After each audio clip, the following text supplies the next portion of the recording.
Bueno, muy buenos días de nueva cuenta a todas y todos. Me da muchísimo gusto eh, estar aquí presente en el diplomado en Derecho Procesal Electoral. Este ejercicio, pues es un ejercicio muy interesante derivado de pues, las distintas vertientes y distintas actividades que se llevan a cabo por parte pues de los órganos jurisdiccionales en primera instancia, tanto a nivel federal como a nivel local, pero pues también alguna parte importante en donde participan los órganos públicos locales electorales. Veo aquí algunas caras conocidas, veo a mi querida Mirna, a Carlita Denise, a mi querido Juan Ignacio, a Dani, a Claudia, en fin, a varias personas que nos hacen favor de acompañarnos. Muchísimas gracias. Les pido por favor si nos pueden hacer favor de prender su cámara. A María de Jesús también. Muchas gracias, María de Jesús. Bueno, el día de hoy nos toca, como les comentaba, pues analizar lo que son las facultades que se tienen en el tema jurisdiccional, pero desde una perspectiva del órgano administrativo, desde una perspectiva del órgano híbrido que tiene multifactorial, que tiene muchísimas funciones y que dentro de esas funciones pues no solamente le corresponde organizar las elecciones y organizar los procesos de participación ciudadana, sino también le corresponde llevar a cabo la función jurisdiccional, pero desde una perspectiva diferente. Entonces, yo les pido que hagamos un ejercicio que nos implica, pues obviamente, visualizar cuáles son las facultades que tiene el órgano administrativo electoral, el Instituto Nacional Electoral en primera instancia, pero también cuáles son las facultades que tienen los soples de cada una de las entidades federativas o de la Ciudad de México, de ser el caso, en la cual ustedes se encuentran presentes. ¿Por qué?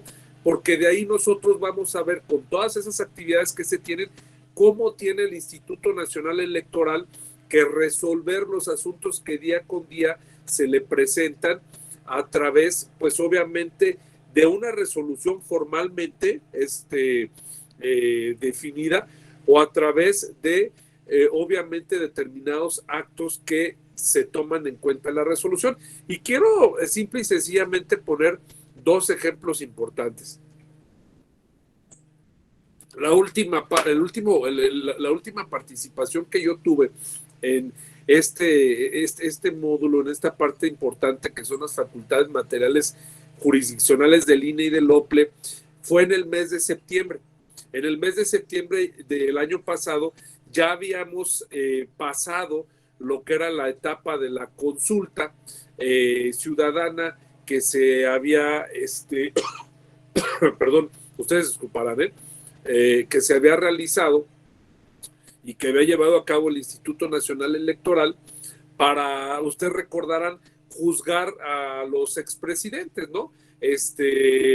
Bueno, en ese momento estábamos comentando precisamente de todo el cúmulo de asuntos que tuvo que haber resuelto el INE para el efecto de llevar a cabo un ejercicio en ese sentido.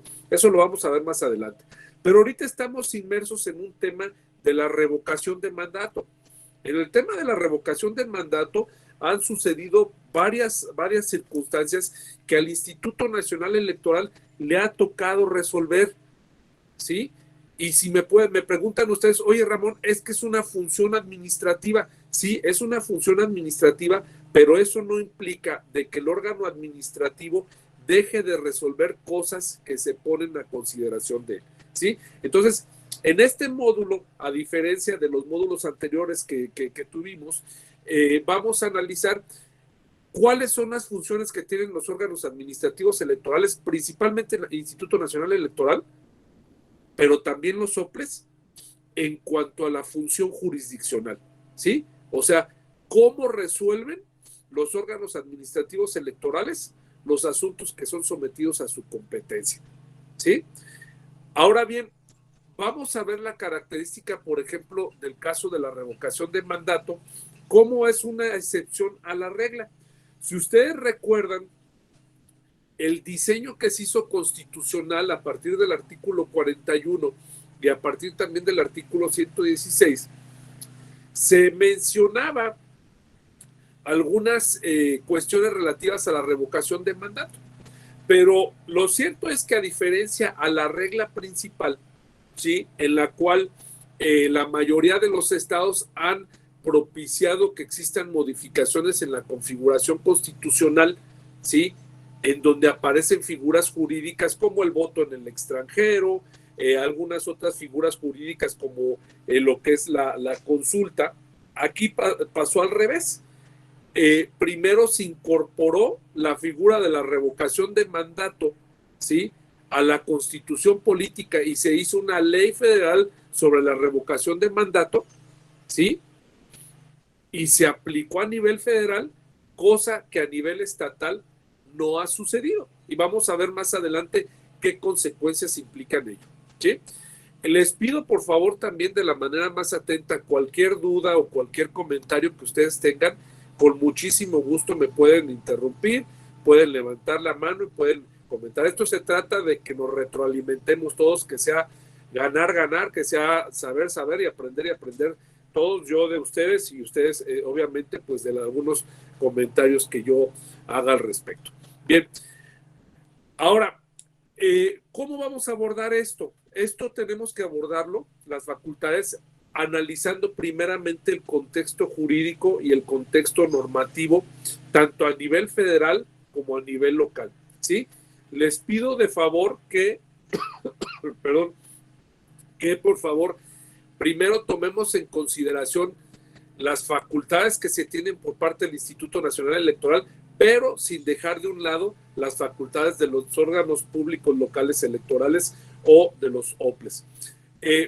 Van a haber algunas cosas que comente que a lo mejor ya con la mayoría de las personas se les van a hacer muy obvias porque ya tienen mucha experiencia en materia electoral y porque ya han estado trabajando pues en órganos administrativos, en órganos jurisdiccionales. Hay compañeras y compañeros que toman por primera vez el curso y que les interesa el fascinante tema electoral y el fascinante tema de la participación ciudadana, que pues obviamente viene siendo así una especie de aroma que ya después en el ejercicio profesional es muy difícil que nosotros prescindamos de ella.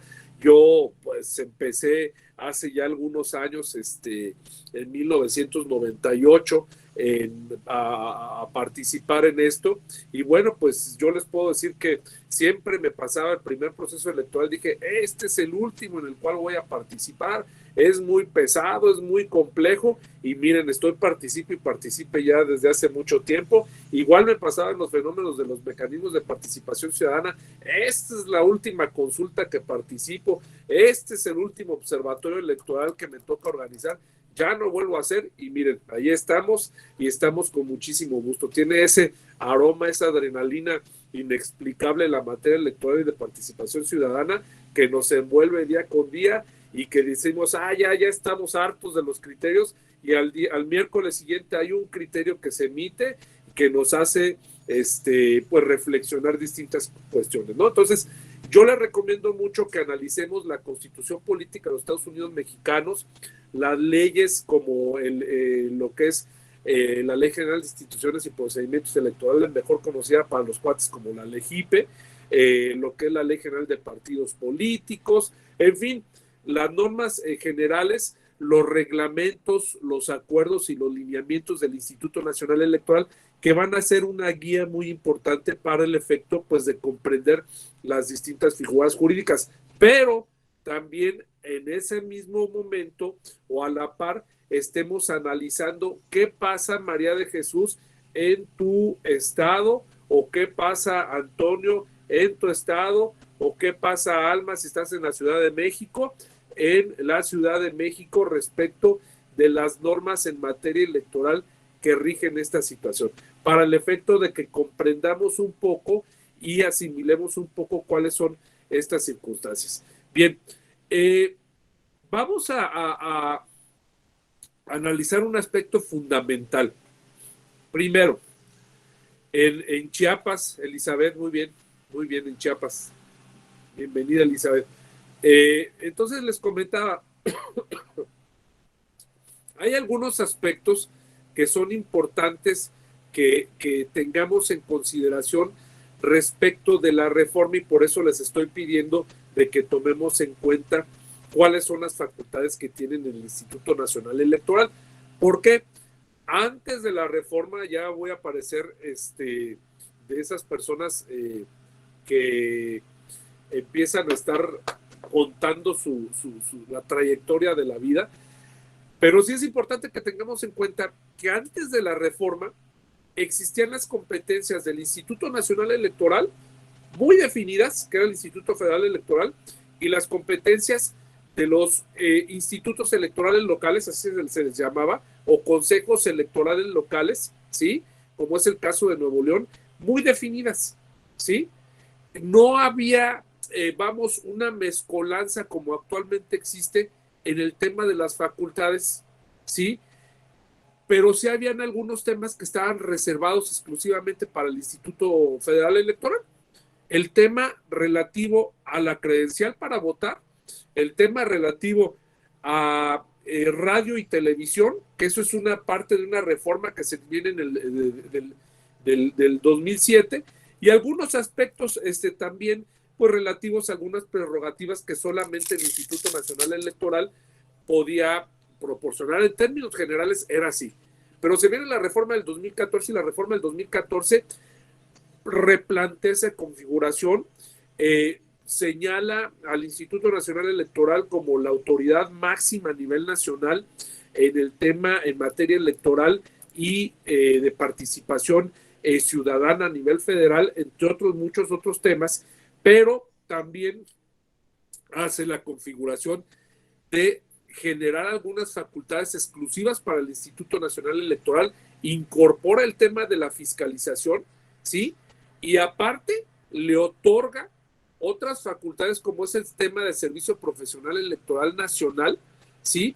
En el cual están inmersos los órganos públicos locales electorales, ¿sí? Es decir, la configuración en términos generales de 2014-2000 de la reforma del 2014 dice, a ver, Ine, tú eres máxima autoridad en materia electoral y a ti te voy a encargar que supervises y seas el responsable de las elecciones federales y de las elecciones estatales, ¿sí?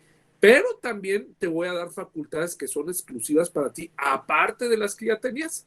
Te voy a incorporar lo que es el tema de, obviamente, de radio y televisión que ya tenías, de fiscalización, del Servicio Profesional Electoral Nacional, ¿sí? Y también te voy a incorporar los nombramientos de las consejeras y consejeros del INE, que fije reglas para el tema del voto en el extranjero, en fin, muchas cosas que son exclusivas del Instituto Nacional Electoral, ¿sí? También te voy a otorgar facultades exclusivas en los procesos electorales y te voy a otorgar también facultades que tengas de asunción, ¿sí? Facultades que tengas también de atracción y facultades que tengas también de delegación a los órganos públicos locales electorales. Eso es súper importante. A ti, órgano público local electoral, te voy a dar algunas facultades exclusivas, reconocerte algunas que por configuración normativa estatal y constitucional se te tienen reconocidas, y también tú estás compelido a coadyuvar con el Instituto Nacional Electoral a determinadas actividades, ¿sí? Entonces se hizo una mezcolanza, se hizo un híbrido, se hizo una madeja bien interesante que la verdad, hoy por hoy yo les voy a confesar, tenemos que estar actualizados en dos cosas, las personas que estamos trabajando en los órganos jurisdiccionales, pero también las que trabajan en órganos administrativos o quienes se interesan por el derecho electoral, tienen que estar actualizadas en dos cosas. Una, en las modificaciones y en los instrumentos normativos que el Instituto Nacional Electoral emite, ¿sí? Y otra, en los criterios que el Tribunal Electoral a través de la Sala Superior y de las salas regionales emiten. Y en una instancia, ¿sí? Por otro lado, las de los tribunales electorales locales. O sea, ya de verdad, créanmelo, que vamos, el menú que tenemos de análisis del cuerpo normativo es muy complejo, porque, por ejemplo, si estamos Si estamos, ¿quién era de Chiapas que me dijo que era de Chiapas? Bueno, si estamos en Chiapas, estoy obligado a ver la normativa de Chiapas, a ver la normativa del Instituto Electoral y de Participación Ciudadana de Chiapas, ver, Elizabeth, sí, gracias Elizabeth, ver las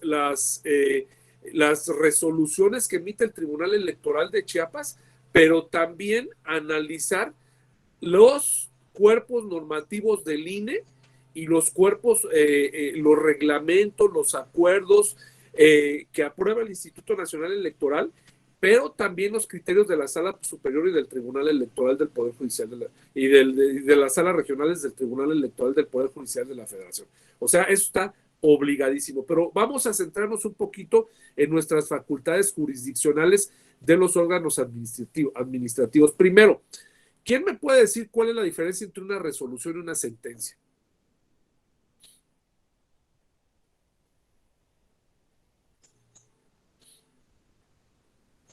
A ver, Elizabeth, adelante, por favor. Buenos días a todos, buenos días, doctor. Gracias por estas reflexiones del día de hoy. Bueno, la esencial distinción es que la sentencia resuelve el fondo del asunto. Las resoluciones pueden resolver otras cuestiones y bueno, en sí esa sería la distinción, sin omitir que una sentencia también es un tipo de resolución. Muy bien. A ver, ¿quién está de acuerdo y quién no está de acuerdo?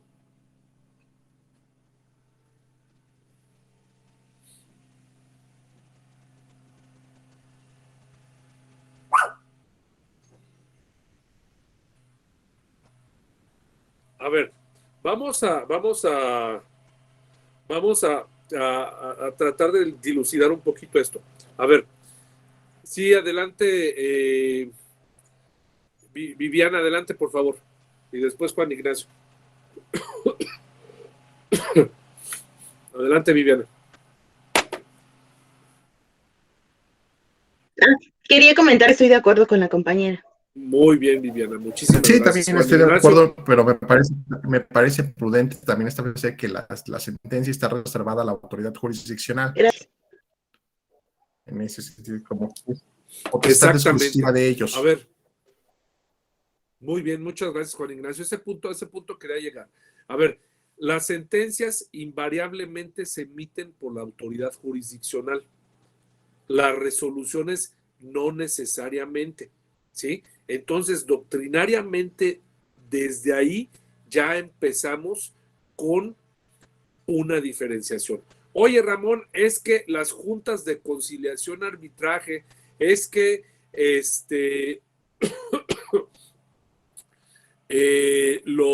la Profeco, es que los órganos que deciden o definen administrativos ciertas cosas, ¿sí? Son órganos que de cierta manera son jurisdiccionales, yo les diría no.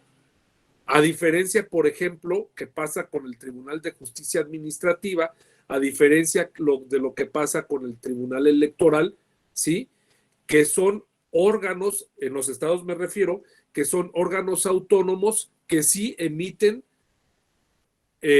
son órganos jurisdiccionales, pero son a final de cuentas órganos autónomos, ¿sí? A diferencia del Tribunal Electoral del Poder Judicial de la Federación, que es un órgano que pertenece al Poder Judicial de la Federación con una autonomía propia relativa dentro del propio Poder Judicial de la Federación. De tal suerte que empezamos con una gran división y que tenemos ese análisis de frente de que el tribunal, los tribunales electorales son los que emiten las sentencias y los órganos administrativos son los que emiten las resoluciones, ¿sí?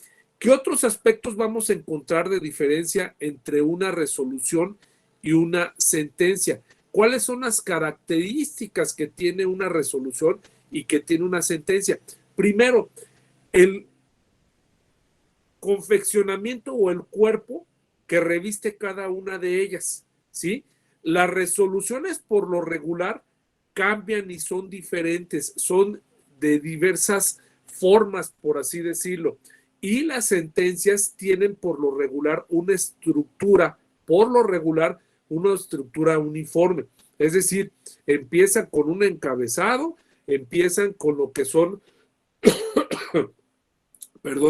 empiezan con lo que son la parte relativa a señalar el asunto de qué se trata, la fecha de la sentencia, ¿sí? Empieza también con la parte relativa a los resultandos o a los antecedentes, posteriormente se va a los considerandos y posteriormente se va a los puntos resolutivos y al último cierra con la manera en que votaron las personas que emitieron su sentencia del órgano colegiado, ¿no? Esa es otra diferencia también que existe muy marcada en materia electoral. Por lo regular, los órganos jurisdiccionales, ¿sí? O siempre los órganos jurisdiccionales en la materia electoral son órganos colegiados conformados de 3 personas o 3 integrantes en adelante, ¿sí? Y las determinaciones se toman por mayoría, a diferencia de los órganos colegiados administrativos o los órganos administrativos. Sí son órganos colegiados, ¿sí? Pero no en todos los casos es el mismo órgano colegiado el que toma las resoluciones del caso, ¿sí? Entonces, es importante tener eso en consideración. Una resolución proviene de un órgano administrativo o de un órgano que no es el jurisdiccional, ¿sí? A diferencia de una sentencia que proviene de un órgano jurisdiccional. Y quiero también ser bien enfático en esto. Las resoluciones pueden venir incluso de un órgano jurisdiccional que tiene en ese órgano funciones administrativas o pueden venir también de un órgano legislativo. Me explico. Los órganos jurisdiccionales también están conformados, ¿sí? Ahorita abordamos ese tema, Elizabeth, con gusto. Los órganos jurisdiccionales también tienen órganos administrativos, tienen comisiones administrativas. Entonces, las resoluciones o los acuerdos o las determinaciones que toma ese órgano, ¿sí? Son resoluciones administrativas del órgano jurisdiccional, ¿sí? Las resoluciones que toma el Poder Legislativo de sus órganos también son resoluciones administrativas del órgano legislativo. Así es que no nos vayamos también con la finta, ¿de acuerdo? Bien, en el caso de los decretos no vienen siendo resoluciones, sino vienen siendo actos meramente legislativos, mi querida Elizabeth. Si bien es cierto, hay algunos casos en los cuales hay algunos decretos que se pueden emitir por parte de la autoridad administrativa, es decir, por parte del Ejecutivo, estos no vienen siendo propiamente un acto de resolución. Entendamos que el acto de resolución es un acto que se expone en consideración de la propia autoridad, en la cual con funciones jurisdiccionales o con funciones específicas por parte de la ley, tiene que pronunciarse al respecto sobre una reclamación que se hace frente a otra persona o un procedimiento que inicia de oficio. En el tema electoral son por lo regular procedimientos que se hacen contenciosos, es decir, que son procedimientos en donde hay una parte agraviada y una parte agraviante, una parte denunciante y una parte denunciada, o procedimientos que se siguen de manera oficiosa en su facultad de investigación por parte de los órganos administrativos. Lo vamos a ver más adelante. Antonio, adelante, por favor.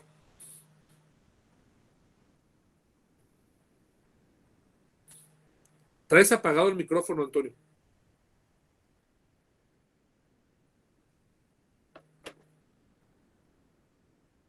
No se escucha, mi querido Antonio.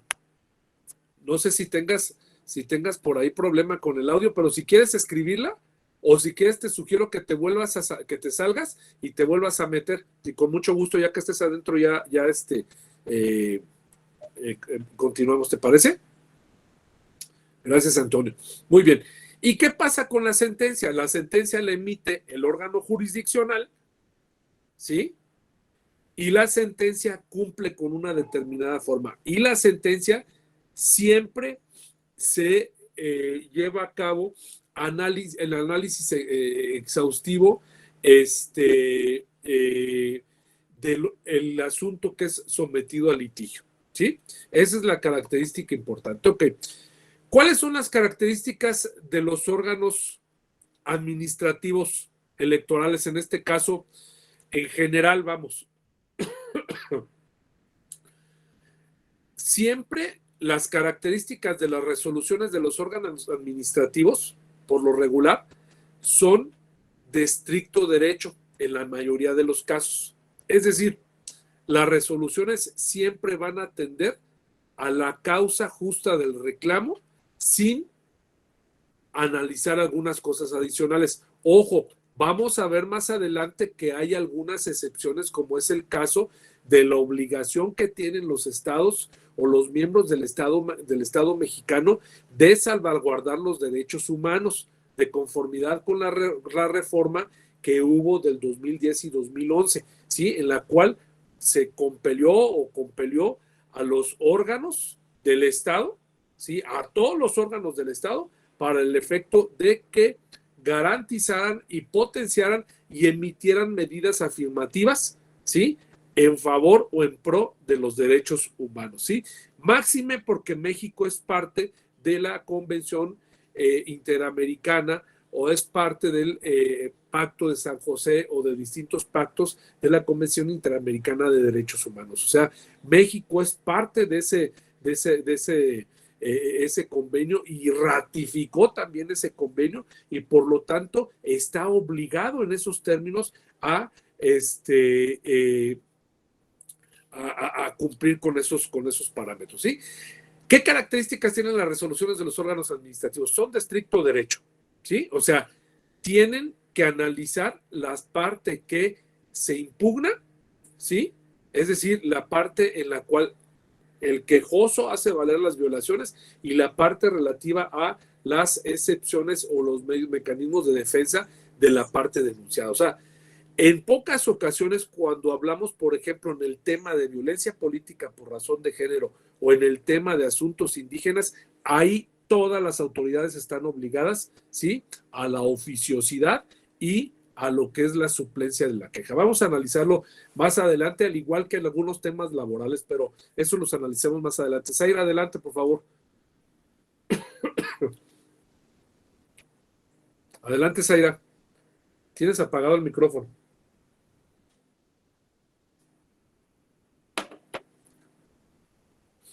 Zaira, ¿sí nos escuchas? Bueno, vamos a continuar y si quieres ahorita, Zaira, si quieres ahorita habilitas el micrófono y con mucho gusto participas, ¿sí? Muy bien. Otra característica importante es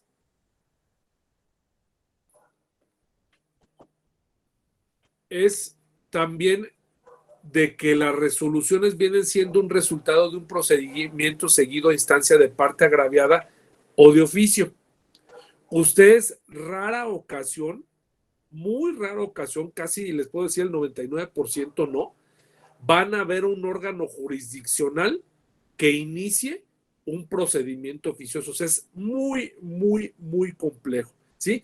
Hay oficinas del órgano jurisdiccional que inician los procedimientos. Por ejemplo, tenemos el Instituto Federal de la Defensoría Pública, ¿sí?, del Poder Judicial de la Federación. Ahí se inicia por parte de esa instancia algún procedimiento, pero viene siendo parte dentro del juicio, no viene siendo propiamente que el órgano jurisdiccional inicie un procedimiento o inicie un juicio, así mismo en donde él mismo se invoque para que él mismo sea quien resuelve. También tenemos la Defensoría de Pueblos Indígenas del Tribunal Electoral del Poder Judicial de la Federación, que tiene también esa calidad, ¿verdad? Son productos de un proceso de una determinación administrativa, es decir, vienen siendo productos de un proceso administrativo y abarcan distintas especialidades laborales, administrativas, procesales, comerciales y de fiscalización. Ramón, te equivocaste en mencionar estos temas porque estamos hablando de órganos administrativos electorales. ¿Qué creen? los órganos administrativos electorales, como vamos a ver más adelante, resuelven temas laborales, resuelven temas administrativos, resuelven temas procesales, resuelven temas comerciales y también resuelven temas de fiscalización, ¿sí? A través de la Contraloría, a través de lo que es el comité de adquisiciones, ¿sí? El comité de mejoras también, ¿sí? Y a través de distintas instancias. Entonces, esos aspectos, también la autoridad administrativa tiene esa función. Exactamente, los que conocemos mayormente, mi querida Liz, son los POS, los procedimientos ordinarios sancionadores, y los PES, como vamos a ver más adelante. Cuentan o no con características especiales de estructura, es decir, los órganos que resuelven pertenecen a una estructura definida y tienen esa competencia importante. Yo les puedo decir, por ejemplo, en el Instituto Nacional Electoral, ¿sí?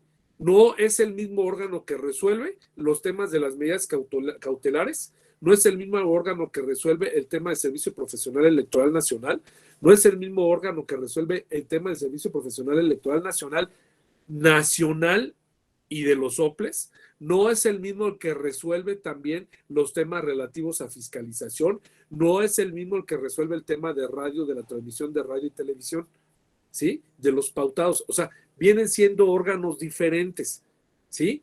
No es el mismo que resuelve también lo que es la negativa del registro de una candidata o un candidato. Oye, Ramón, pero ese es un acuerdo, sí, pero ese acuerdo en el cual el Instituto Nacional Electoral niega el registro a un partido político o niega el registro a una candidata o un candidato, es un acuerdo que tiene características de resolución. ¿Por qué? Porque tiene que estar fundado, razonado, motivado, y tiene que haber un pronunciamiento respecto de la acción de pedir, ¿sí? Entonces, en ese caso, también tiene esa característica. No nos vayamos a la finta, que todas las resoluciones se van a llamar resoluciones y que todo lo que no se llame resolución no es resolución, ¿sí? Muy bien. Aprovechando, haciendo un paréntesis comercial, quiero agradecer aquí a las personas que no aparecen en la cámara, pero que hacen posible la implementación de este diplomado, como son nuestras amigas y amigos del área de la Dirección de Tecnologías Educativas, en este caso, nuestro querido amigo, el maestro Cristian Yavín Ávila, que nos está apoyando en este ejercicio. Muchas gracias, mi querido Cris. Ok, otro aspecto también importante, se aprueban en órganos colegiados en donde comúnmente se encuentran partidos políticos. Vamos a ver más adelante que cuando surge el procedimiento especial sancionador derivado de una resolución del 2007 de la Sala Superior, ¿sí?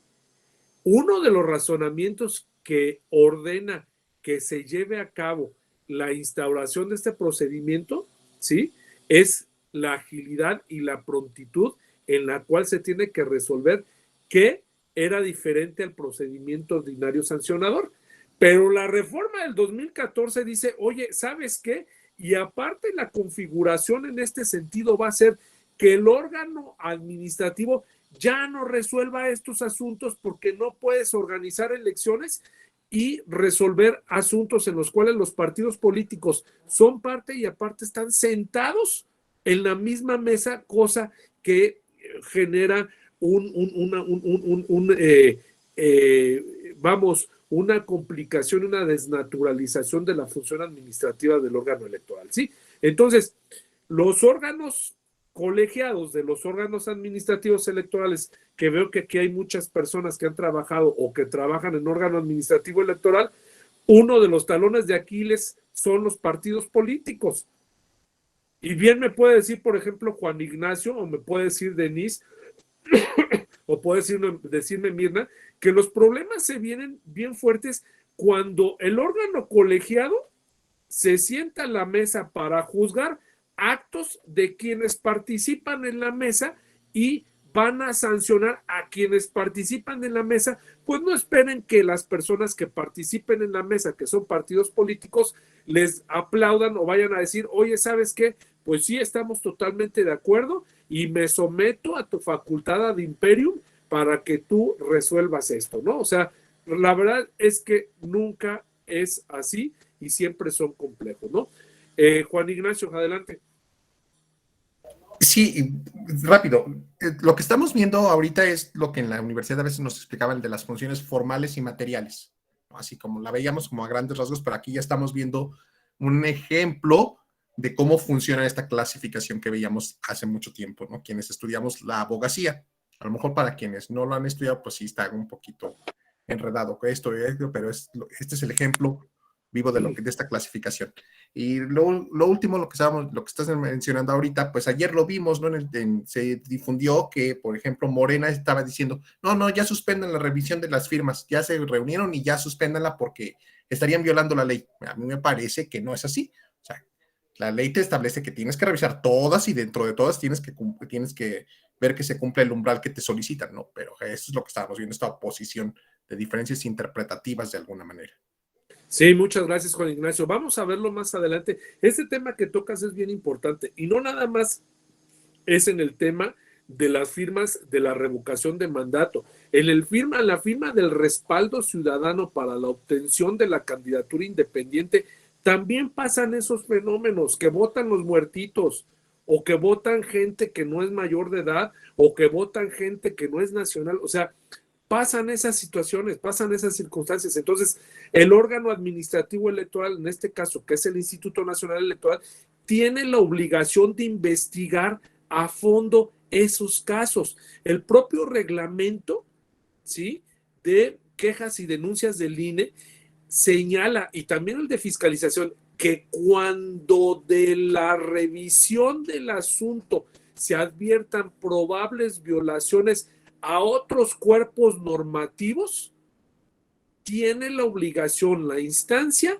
de iniciar un procedimiento aparte de investigación o de hacerles del conocimiento a las instancias correspondientes. Y como muestra basta también otro botón: chequemos también las resoluciones del Tribunal Electoral del Poder Judicial de la Federación, en el caso, por ejemplo, que fue muy polémico, de la intervención de la Iglesia en temas de carácter político, cómo el Tribunal Electoral ordena a la Secretaría de Gobernación, ¿sí?, que investigue y que en su caso lleve a cabo sus funciones que materialmente le están conferidas por la ley, ¿sí? No podemos, no es una cuestión menor, ese es un delito en materia electoral y tiene que estar perseguido, investigado y perseguido por parte de las autoridades. No es consigna, no es que se esté en contra de, no.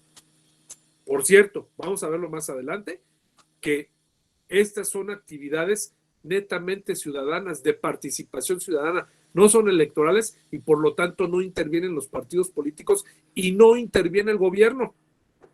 Pero aquí parece todo lo contrario, ¿sí? Muy bien. Y por último podríamos decir, el órgano resolutor es variado, como ya lo habíamos comentado, y puede tener diversas instancias o ser uniinstancial.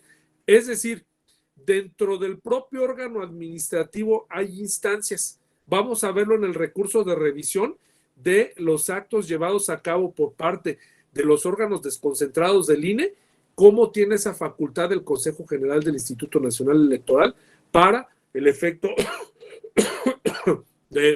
y la Junta General Ejecutiva para el efecto de resolver esos casos correspondientes, más bien la Junta General Ejecutiva. Muy bien. ¿Qué características de las resoluciones tienen los órganos de las resoluciones? ¿Qué características tienen las resoluciones de los órganos administrativos? Primero, son exclusivas del INE cuando es competencia del Instituto Nacional Electoral, exclusivas de los OPLES, similares entre el INE y OPLE. Vamos a poner un ejemplo: exclusivas del INE, fiscalización; exclusivas del INE, radio y televisión; exclusivas del INE, ubicación de las casillas; exclusivas del INE, integración de las casillas. Esas son exclusivas del Instituto Nacional Electoral, ¿sí?, sobre credenciales para votar. ¿Cuáles son exclusivas de los OPLES? Procesos de participación ciudadana.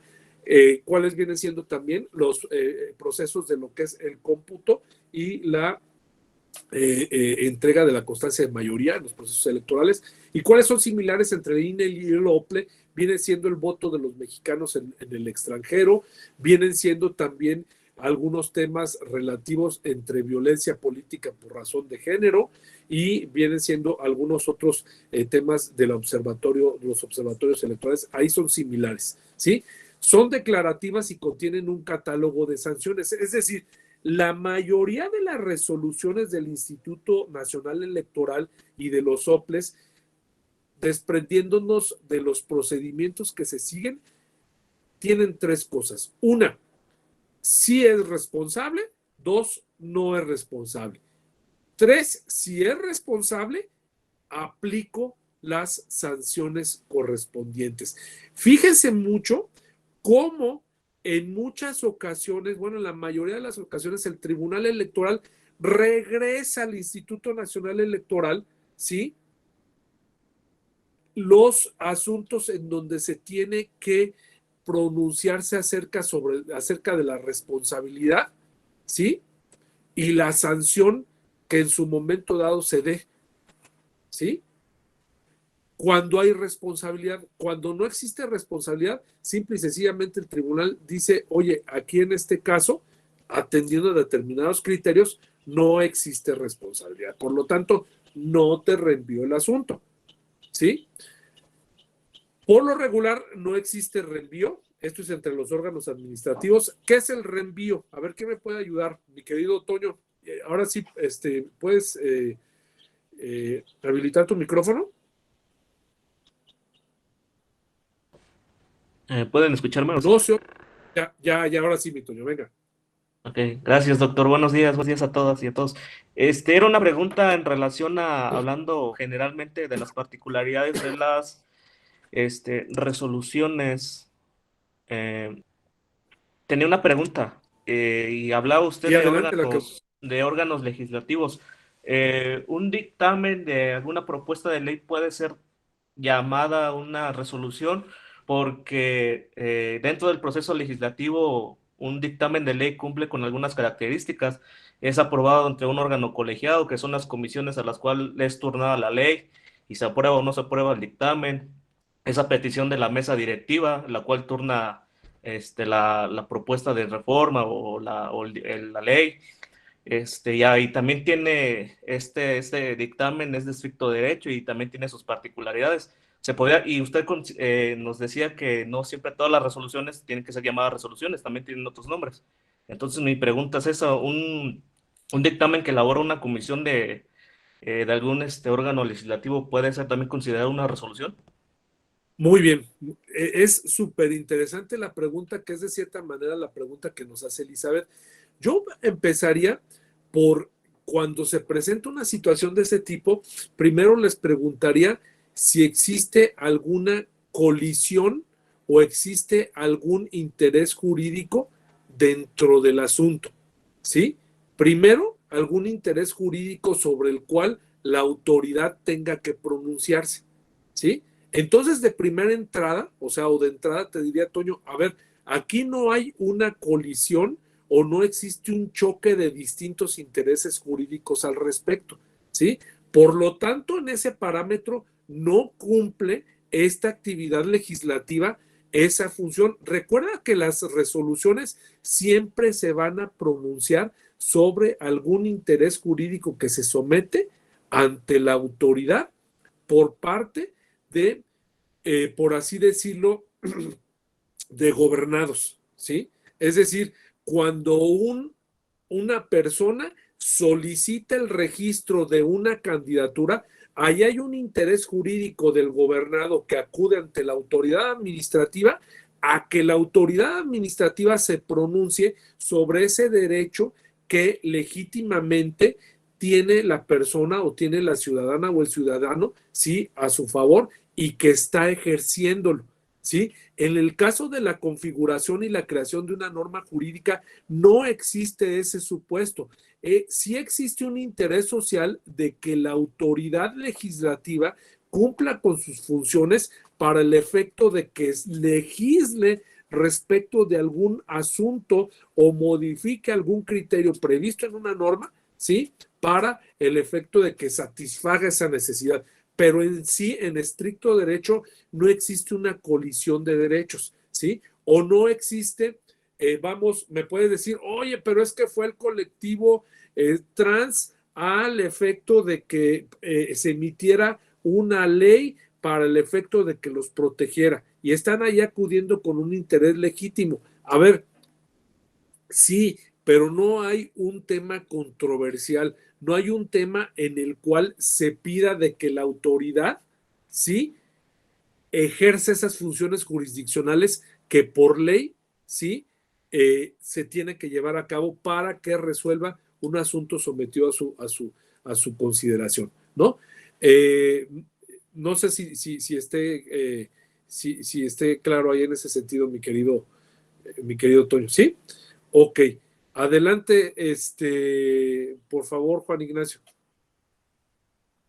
Sí, nada más para complementar un poco para Antonio, me parece que en estrictos, o sea, podemos decir que en amplio sentido sí, porque tiene estas características que mencionas. Efectivamente, es un colegiado, resuelve, sí están los intereses jurídicos de alguna manera, pero de carácter colectivo, no individual propiamente, pero ya en el estricto sentido para entender el significado del contenido de una resolución y sobre todo sus efectos, pues ahí ya no, porque por ejemplo, lo que estamos hablando es ahorita que se está llevando a cabo la reforma energética, de alguna manera, pues el dictamen que emita la comisión va a servir como o como la base para emitir una nueva norma, y la resolución no tiene ese fin último en ese sentido, sino simple y sencillamente pronunciarse sobre una cuestión muy particular. Entonces, en estricto sentido, en estricto derecho, me parece que no, aunque sus características puedan amplificarse en ese sentido solamente para entender un poco sobre sus características.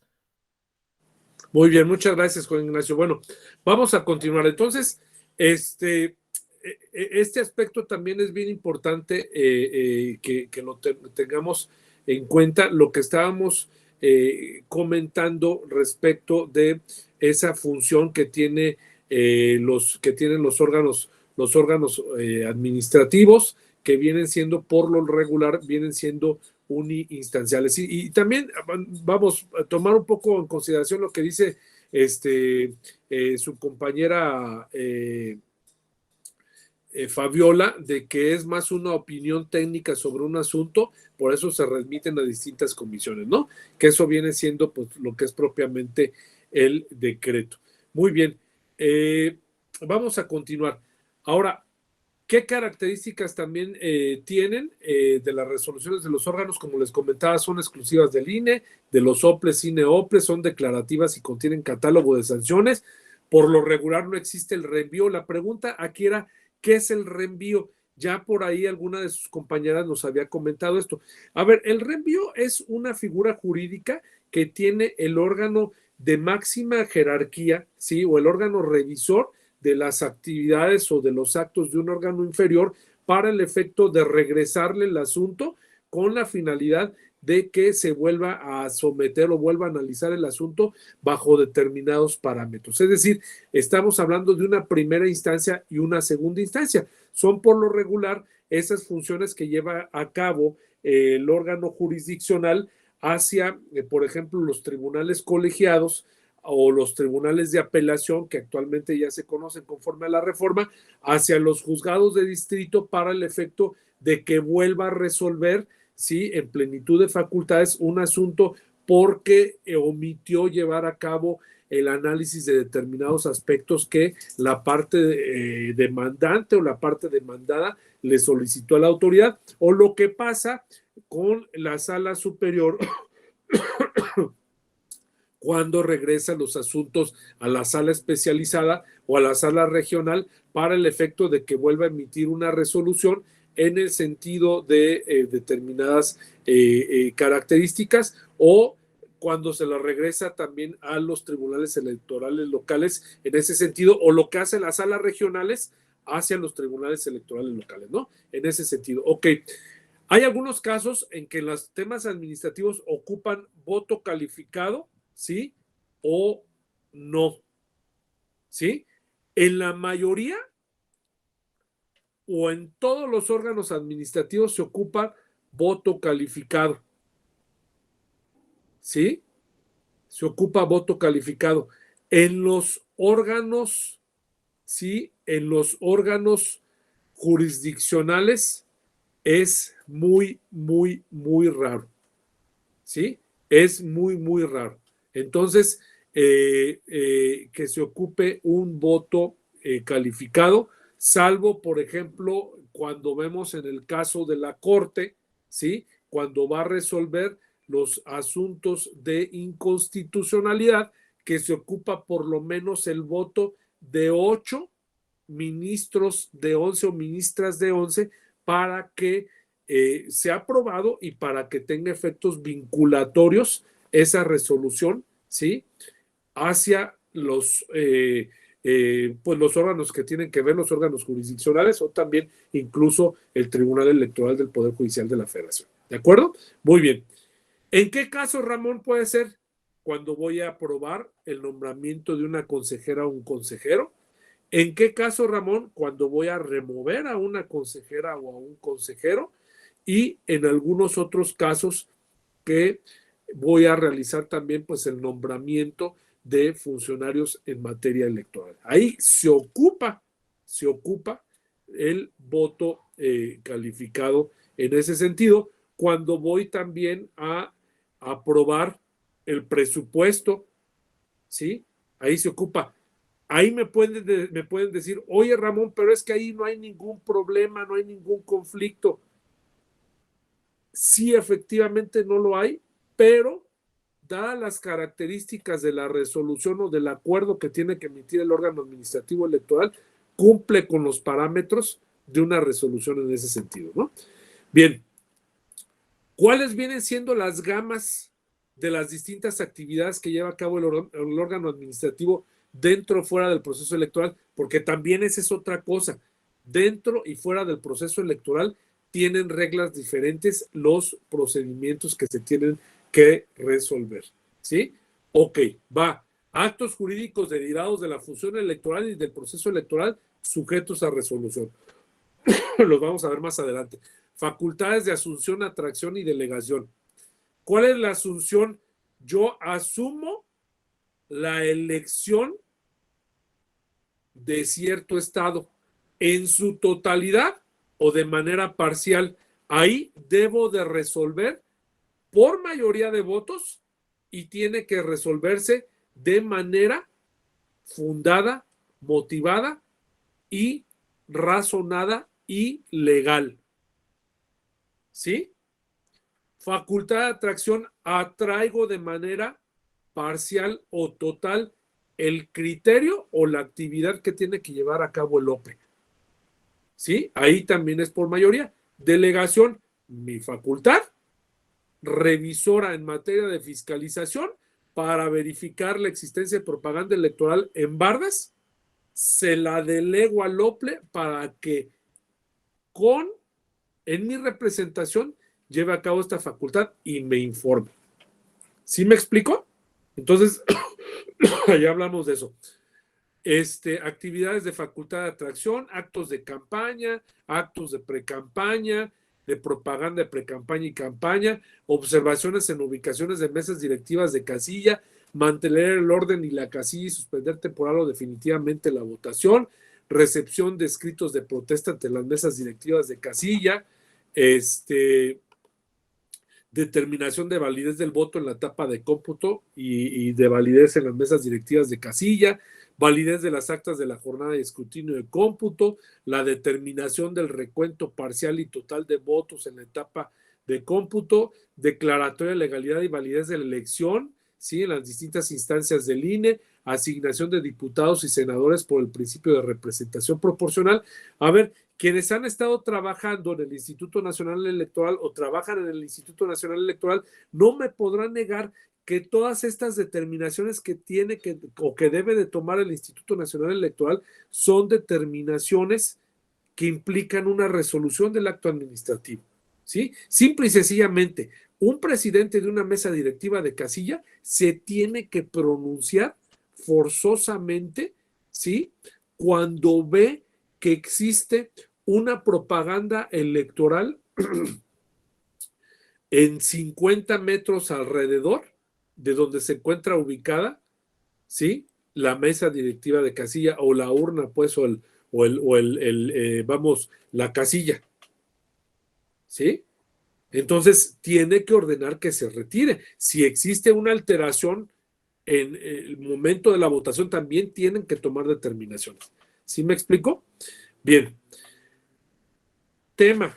¿Cuál sería la diferencia entre asunción y atracción? Buena pregunta, mi querida Carlita.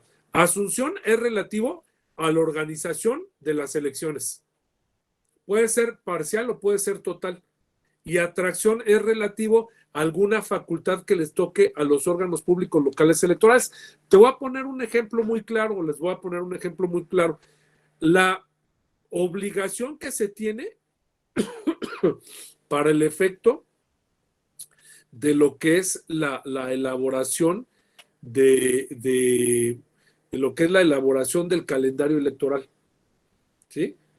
Fíjense, yo recuerdo cuando iba empezando, ¿sí? Como autoridad administrativa en el 98, que al momento de llevar a cabo la elaboración del calendario electoral era bien sencillo, de verdad. Nada más agarraba mi constitución y agarraba mi código electoral y todo ya lo metí ahí. Porque incluso les voy a decir una cosa, el tema de los pautados de radio y televisión, hasta el 2007 también era facultades de los OPEs, ¿sí? Pero se viene primero la reforma del 2007 y dice, a ver, aquí radio y televisión pasa a ser parte del INE.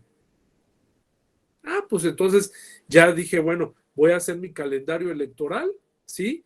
Y voy a poner, voy a checar la Constitución, el código electoral y nada más lo del INE, lo del pautado, eso ya le toca al IFE, o sea, ya no es rollo mío. Y eso lo voy a poner conforme a las facultades que tiene el IFE.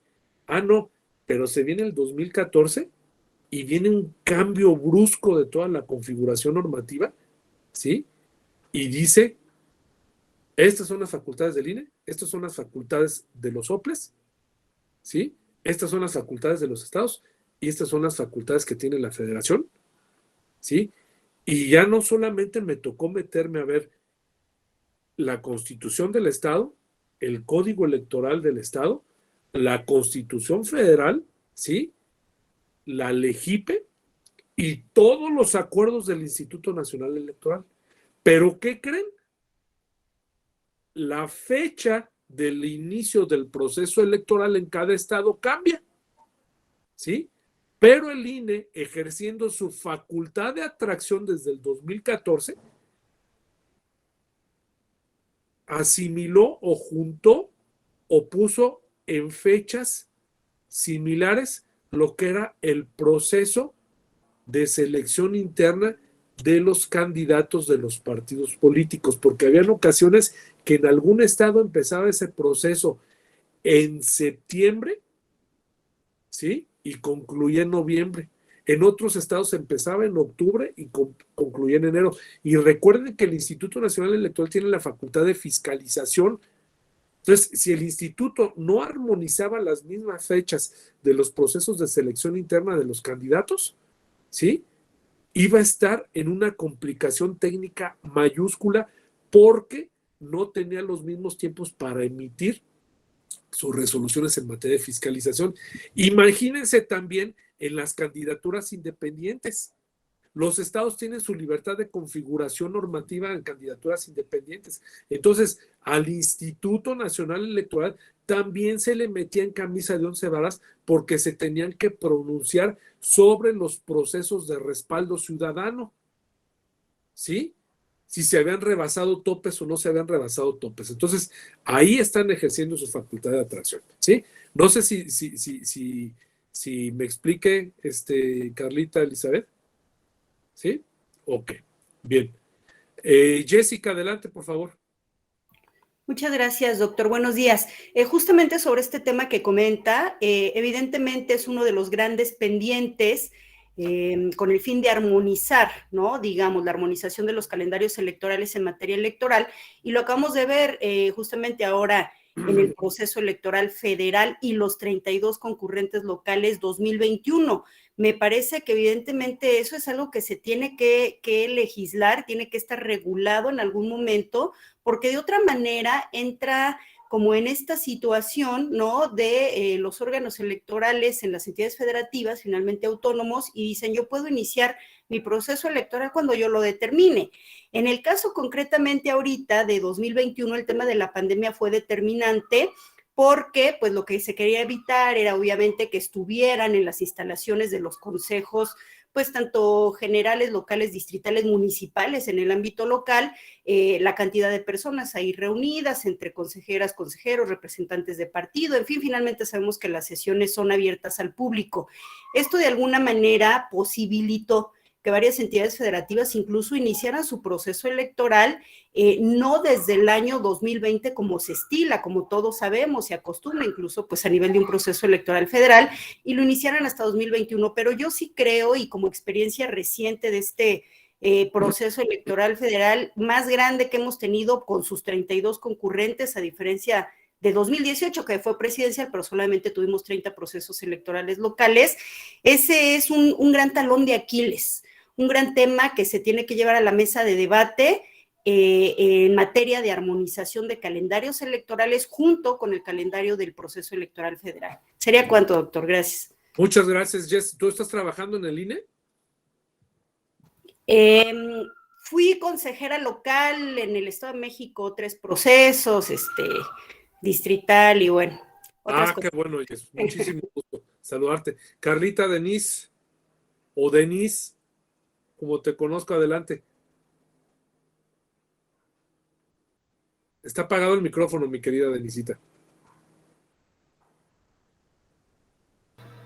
Perdón, Ya, ahora sí que no listo, puedo. adelante. Bueno, ahora sí que buenos días, doctor Ramón, ya mucho gusto en verle nuevamente, hemos coincidido ya desde hace varios años. Claro y yo creo que sí. como usted bien lo dijo aquí cuando la cuestión de Michoacán, yo creo que también viví esa parte de su experiencia, pero de otro lado, ¿no? De la transición del proceso de 2011 al 2015.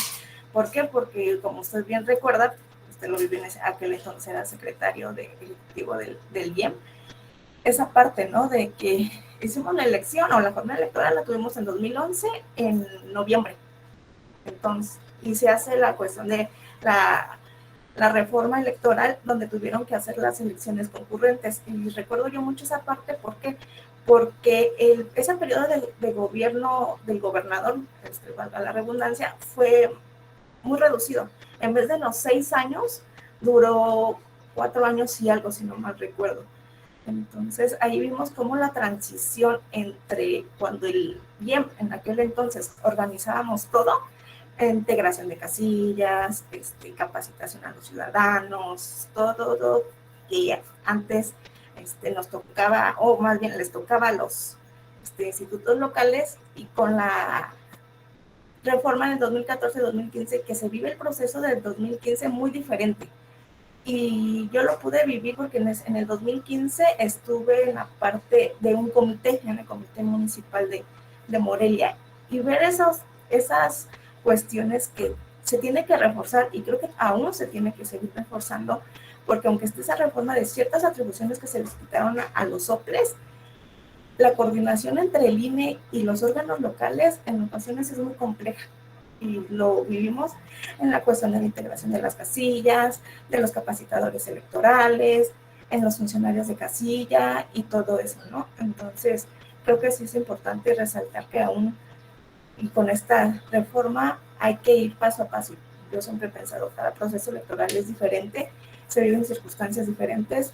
Posteriormente, en 2018, igual aquí en Michoacán, ya estuve como secretaria en un comité, y vamos viendo que aunque se trata de mejorar ciertas circunstancias, aún hay mucho por mejorar y coordinarnos, ¿no? Entre INE y OPLE, porque como usted hace referencia, el INE ya tiene la posibilidad de atracción o asunción. En ocasiones pensamos que es lo mismo, pero no, es completamente diferente. ¿Por qué? Porque recuerdo mucho el caso de Puebla, cuando ya el INE dijo, ok, pasó esta circunstancia, voy a traer y yo voy a hacer todo el proceso electoral en la cuestión de la elección de gobernador, cuando pasó lo de la candidata electa Entonces yo creo que sí, son temas muy interesantes de abordar las funciones que venía realizando en su momento antes los OPLES y con el INE y cómo era la diferencia, ¿no? Creo que sí es un impacto que todavía a muchos estados está costando trabajo poder armonizar eso, las funciones, porque una cosa es lo que está establecido en la ley, pero la cuestión operativa, en serio, es en ocasiones la más complicada. ¿Por qué? Porque debe de haber una coordinación humana, estadística, financiera, de todo, ¿no? Y es lo que en ocasiones perdemos mucho de vista y creemos que todo va a salir en orden, pero las circunstancias de cada lugar y de todo puede hacer que vaya variando todas las circunstancias. Entonces creo que sí es muy interesante lo que usted está ahorita reflexionado. ¿No? ¿Sería cuánto, doctor Ramón? Muchísimas gracias, mi querida Denise. Sí, definitivamente, pues es un tema de reflexión, pero es un tema también que nos trae vamos a conciencia de que pues son resoluciones que emiten los órganos administrativos electorales. O sea, de verdad, les digo, cuando llegan a una junta distrital o llegan a una junta distrital para decir un partido político, una comunidad indígena, yo no quiero que se coloque esta casilla en este lugar porque yo no quiero saber nada de los partidos políticos, vamos, no formalmente llegan, oye, te presento una queja para que me la resuelvas, no, presentan un escrito cuando bien les va, o si no toman las instalaciones del Instituto Nacional Electoral, dicen, no queremos de que se ubique esta casilla, ¿no? Entonces, en esos casos, lo que es el Consejo Distrital del INE tiene que resolver el asunto, ¿sí? Tiene que ver y analizar la idoneidad y qué otros factores se ponen en riesgo, que son los característicos del proceso electoral para el efecto de que no se afecten otras elecciones. ¿Sí me explico? Y ahí tiene que resolver precisamente el Instituto Nacional Electoral ese caso, ¿no? Es decir, vamos, hay asuntos que se resuelven de viva voz, in situ, in facto, ¿sí? O sea, en el mismo sitio, en el mismo momento, y hay asuntos que siguen procedimientos. O sea, estoy poniéndoles un contexto, una baraja de todos los asuntos que se llevan a cabo, y ahorita vamos a cerrar con los asuntos que son los formalmente previstos, como los PES, mi querida Jessica, los procedimientos ordinarios sancionadores, los de responsabilidades administrativas, todos esos que ya vienen marcados por la ley y que ahí sí son materialmente parte de la función jurisdiccional que tienen los órganos electorales. Mi querido Juan Ignacio, adelante, por favor. Sí, es que ahorita que se está hablando de estas facultades especiales, pues yo lo único que quiero comentar es que para identificarlas más rápido hay que tener claro que persiguen un objetivo o se valoran ciertas circunstancias. En el caso de la facultad de atracción, pues es el sentar un precedente. Y pongo un ejemplo, vamos a trasladarnos en el tiempo y supongamos que en el proceso de 2024 algunas legislaturas implementan ya en sus legislaciones el voto electrónico, pero se olvidan de otros tipos de situaciones como la accesibilidad de alguna manera. Entonces el INE lo que hace es sentar este precedente y decir, ok, ya hay voto electrónico en estas entidades federativas, pero hay que hacerlas accesibles a personas ciegas y vamos a sentar el criterio que se tendría que observar. Entonces, eso es para decir, por eso atraen esa parte. Y la otra parte de la asunción, pues es cuando ciertas circunstancias ponen en duda los principios de la materia electoral. Entonces el INE, bajo la lógica de que son ajenos a estas circunstancias y que podrían ser garantes de estos principios, se sustituye de alguna manera a la función electoral local para poder desempeñar llevar a cabo estas tareas de la función electoral. Creo que eso es lo que habría que tener más presente para identificarnos como más rápido, ¿no? Y más allá de todo lo que dice la ley, ¿no? Que es lo que comento al respecto. Muy bien, sí, definitivamente, bueno, pues vienen siendo eso. O sea, en términos más concretos es asunción, facultad de atraer las elecciones. Atracción, facultad de atraer alguna actividad que le corresponde, en ambos casos exclusivamente a los OPLES. Eso viene siendo. Y continuando con este caso, ¿por qué me detuve en lo que es el tema de la revocación de mandato y de consulta popular? A ver, la revocación de mandato, estamos viviendo, ¿sí?, distintos temas importantes en los cuales la autoridad administrativa, el INE, debe de tomar determinaciones, debe de resolverlas, ¿sí? No sé si ustedes recordarán esa película de los Juegos del Hambre, ¿sí? En los cuales, o la película de Divergente, ¿no? En la de Divergente, que se ponía una persona, se le ponían unos, un casco, ¿sí? Que analizaba, pues el cerebro, y en ese ejercicio le ponían varios obstáculos, ¿no? No sé si recuerdan ustedes la primera película en donde sale, pues la muchacha que está en un barril de agua, y le tapan el agua, y ella tenía tenía la obligación, pues, de salir de ese barril, ¿no? De cierta manera, tal pareciese que al Instituto Nacional Electoral se le están presentando circunstancias de ese tipo, ¿no? O sea, circunstancias, pues, que las firmas falsificadas, que no hay presupuesto, los ataques que está recibiendo por parte de distintas partes, pero bueno, en este caso, a lo que yo me refiero no es a tintes políticos, me refiero a que todas esas vicisitudes que se presentan las tiene que resolver el Instituto Nacional Electoral, ¿sí? Entonces vienen siendo casos de resolución. Y quisiera ponerles también algunos casos, por ejemplo, en los cuales ustedes recordarán de que el Instituto Nacional Electoral difirió la fecha en la cual se llevara a cabo la revocación de mandato, porque no contaba con los elementos suficientes financieros para el efecto de que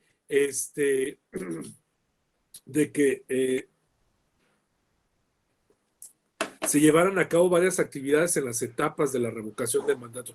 Esos acuerdos que tomó el Instituto Nacional Electoral fueron acuerdos de resolución, o sea, resolvieron ese caso, ¿sí?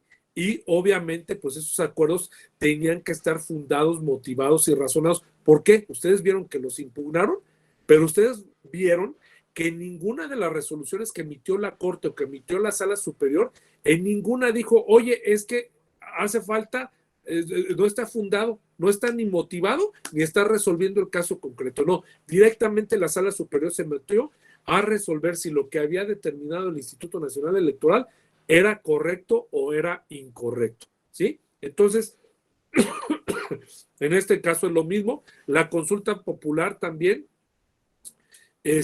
las pongo estas dos figuras jurídicas porque son las figuras jurídicas que tiene actualmente el Instituto Nacional Electoral.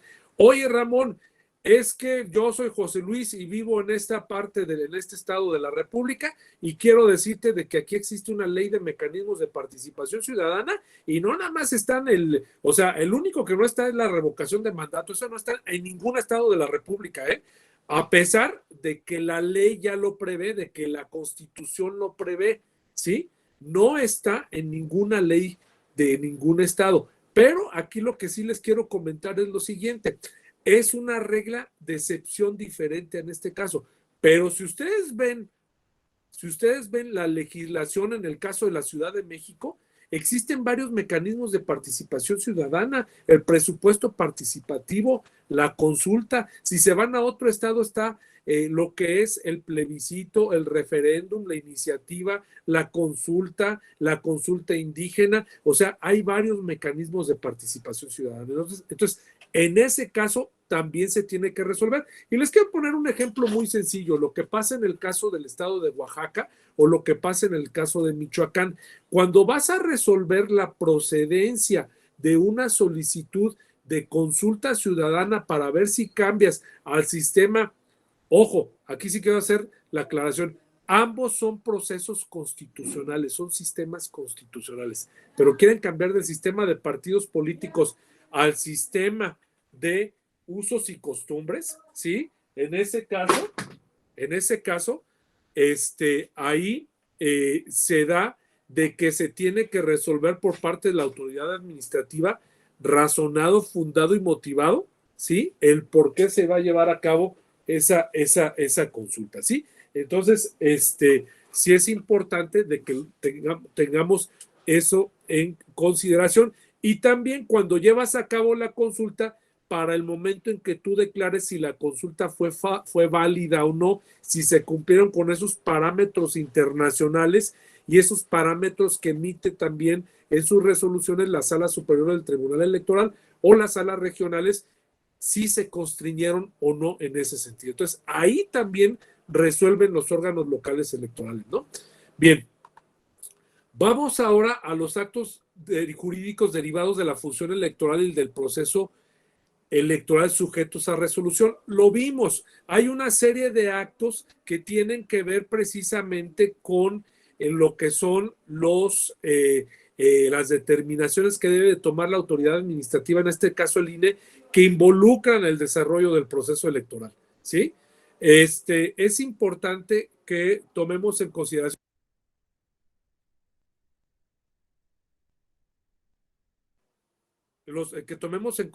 cuáles son las funciones. Primero, asignación de primera minoría en senadores, lo que son las asignaciones de mesas directivas de casilla del voto de los mexicanos en el extranjero, lo que son las consultas y solicitudes de los soples al INE, las encuestas y sondeos de opinión, lo que son las reglas para las encuestas, los lineamientos y criterios sobre personas físicas y morales, la prohibición de publicación de 3 días antes de la jornada electoral y hasta el cierre de la casilla, la obligación de presentar informes con metodología y costos, así con personas responsables. Esto es todo un tema. Les voy a hacer una pregunta.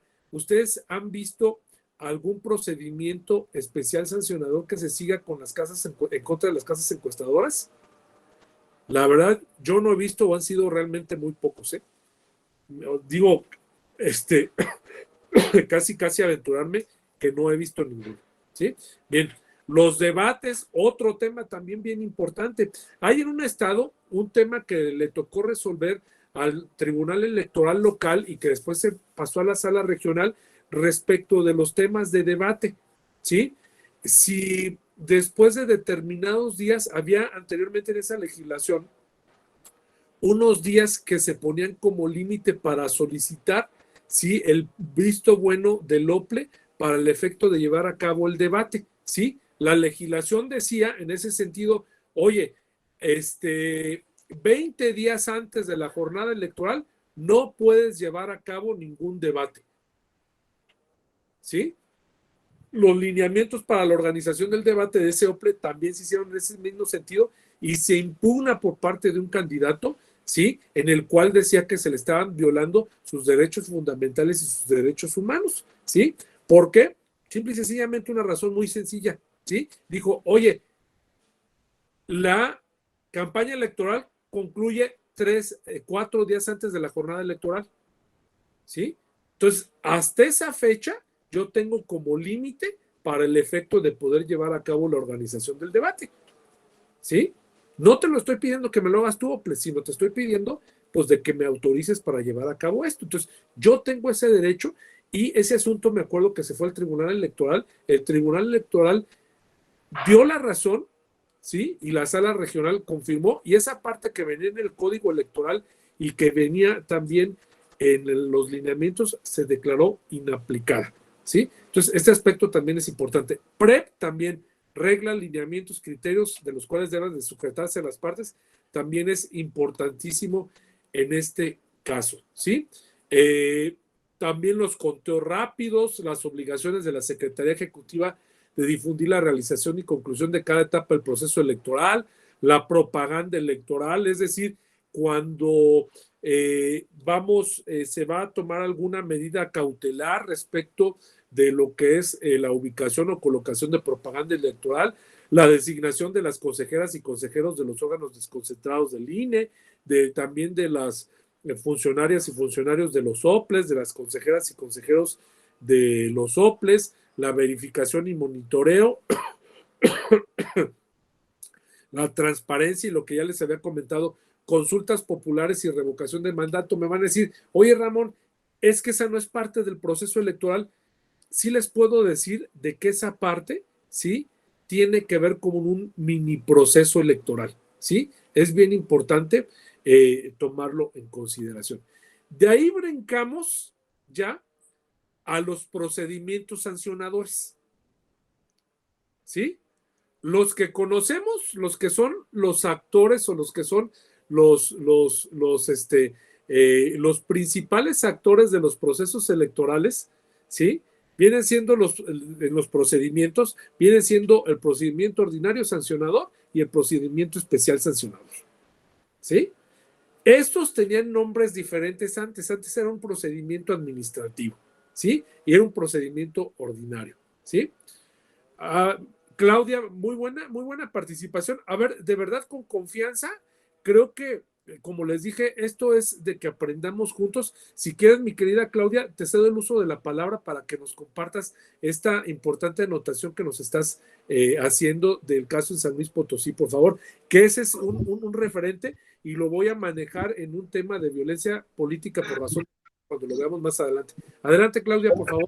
Sí, conforme lo que comentaba de la consulta popular, es muy importante recordar que en San Luis se revoca la ley electoral del estado por no llevar a cabo la consulta popular en los pueblos indígenas y pueblos afroamericanos de la entidad. Entonces, pues tenemos una ley, pues ya que data de muchos años. Muchas gracias, mi querida Claudia. Fíjense que, déjenme compartir, es que vamos, el tema indígena a mí es un tema que me apasiona mucho y déjenme comentarles una cosa, no es el único estado, ni ha sido el único estado también, hay otros estados que incluso se les ha declarado la invalidez de esa norma. En el 2012 en Michoacán pasó exactamente lo mismo, pero hay estados que se hacen de plano, a ver, yo no sé ni cómo decirlo aquí, de plano se meten en lo oscurito o les pasa por la noche las reformas en materia indígena, ¿no? Hay unos estados, aquí algunas de sus compañeras y compañeros van a saber a qué me refiero, en los cuales el tema indígena, ¿sí? Lo tienen tan claro y lo tienen tan normativizado que existen no solamente leyes para las consultas indígenas para la elección a través de sistemas de usos y costumbres, ¿sí? De sus comunidades, sino para también el acceso y uso de los recursos que les corresponden a esas comunidades. Tienen procedimientos diferentes, tienen un catálogo de las comunidades indígenas y para que ustedes sepan a qué estado me estoy refiriendo, es un estado que prácticamente tiene casi 500 ayuntamientos y que de esos casi 500 ayuntamientos un porcentaje mayoritario se rige a través de usos y costumbres.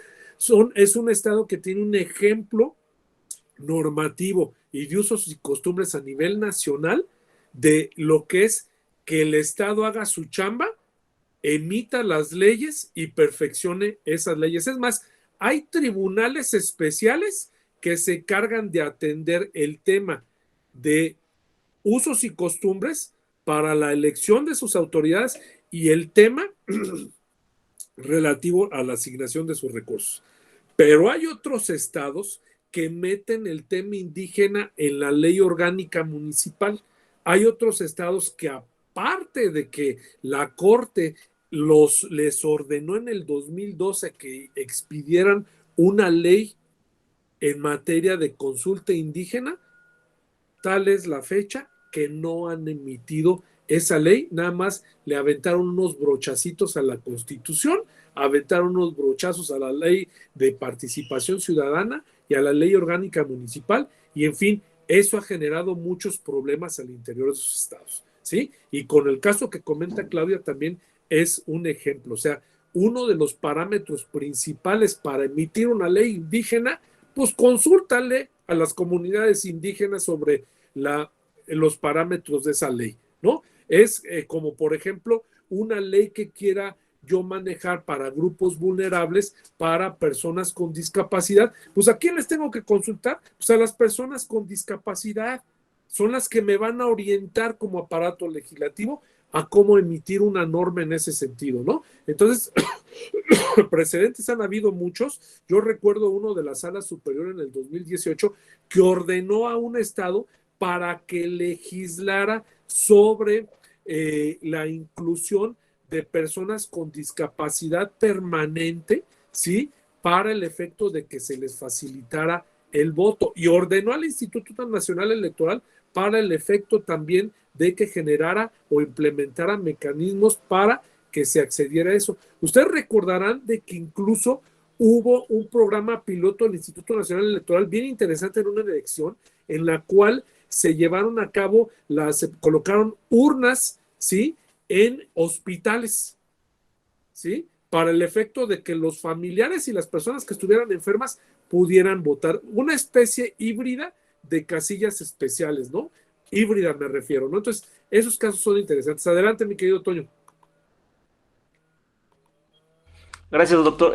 Nada más compartir un comentario que tuve como experiencia profesional en el Congreso de Guerrero. Una diputada presentó una iniciativa para promulgar la ley de consulta indígena. A mí me tocó dictaminar esa ley y de principio, pues es lo chusco, ¿no? Que pasa a veces en las legislaturas. Era una ley de consulta que ni siquiera fue consultada o ni siquiera inicialmente inició con una socialización que, a pesar de que la ley orgánica del Poder Legislativo de Guerrero no indica que se tenga que hacer parlamentos abiertos o todavía inclusive no está establecido una consulta, pero ya había o ya existían criterios de la Suprema Corte que para hacer consultas primero se tienen que consultar a las comunidades indígenas porque no todas las consultas son iguales. Cada comunidad tiene sus propios criterios y aparte se tiene que observar los parámetros convencionales que existen actualmente y los cuales México ha ratificado a través de los convenios. Entonces es esa parte también que a veces el legislador solamente por hacer las cosas las hacen, pero no como deberían de ser. Ese era nada más un comentario, doctor. Muchas gracias, mi querido Toño. Pues definitivamente es súper interesante porque obviamente pues estos temas pues son temas que a final de cuentas pues repercuten repercuten a la propia autoridad, ¿no? Pero vamos a repercuten en todas partes y repercuten también a la propia sociedad, ¿no? Pero vamos a continuar. Vamos a empezar con los procedimientos sancionadores en general, ¿sí? Hay tres grandes clasificaciones. La primera clasificación es el procedimiento ordinario sancionador. La segunda es el especial sancionador, ¿sí? Que tiene que ver con violencia política por razón de género o en razón de género, radio y televisión, propaganda institucional y la relativa al artículo 134 constitucional, que es el manejo de recursos públicos, ¿sí? Por parte de las autoridades, ¿no? Y el otro gran tema es el tema de fiscalización. El tema de fiscalización son procedimientos que se siguen de responsabilidades en el caso de la fiscalización ordinaria y en el caso de la fiscalización por el proceso electoral, que son temas que siguen aparte. Este cuadrito, y yo les voy a compartir el material, ténganlo muy presente porque es un cuadro esquemático que divide, creo que de una manera muy clara, cuáles son los procedimientos sancionadores que se siguen ante la propia autoridad, ¿no? Entonces, en este caso, les quiero comentar que vamos a empezar primero con el procedimiento ordinario sancionador, pero previo a ello vamos a ver reglas generales de los procedimientos administrativos sancionadores.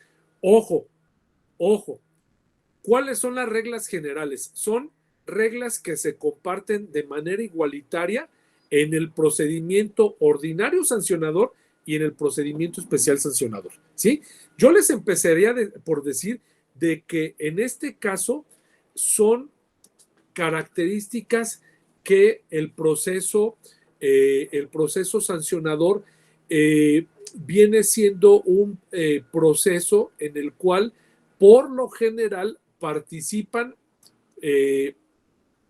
dos partes, la parte denunciante y la parte denunciada, ¿sí? O sea, es un proceso interpartes, por así decirlo, y excepcionalmente, ¿sí? En algunos casos se persigue de manera oficiosa, ¿sí? Esa es la primera característica. Es un proceso también que tiene etapas, ¿sí? Es un proceso que inicia por una queja o por una investigación, ¿sí?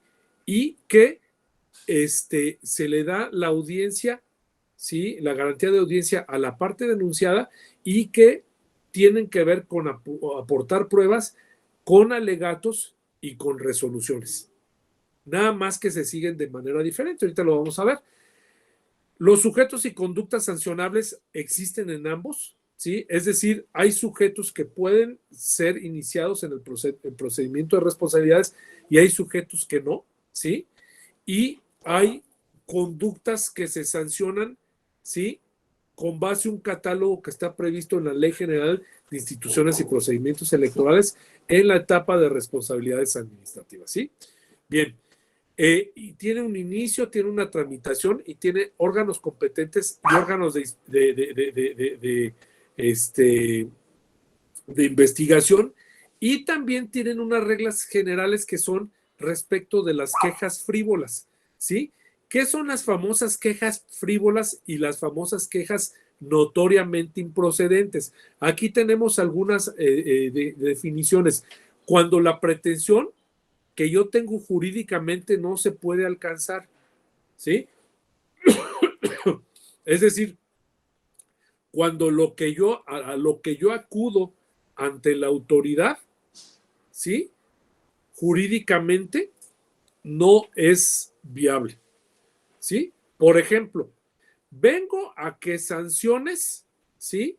A Mirna porque Mirna colocó en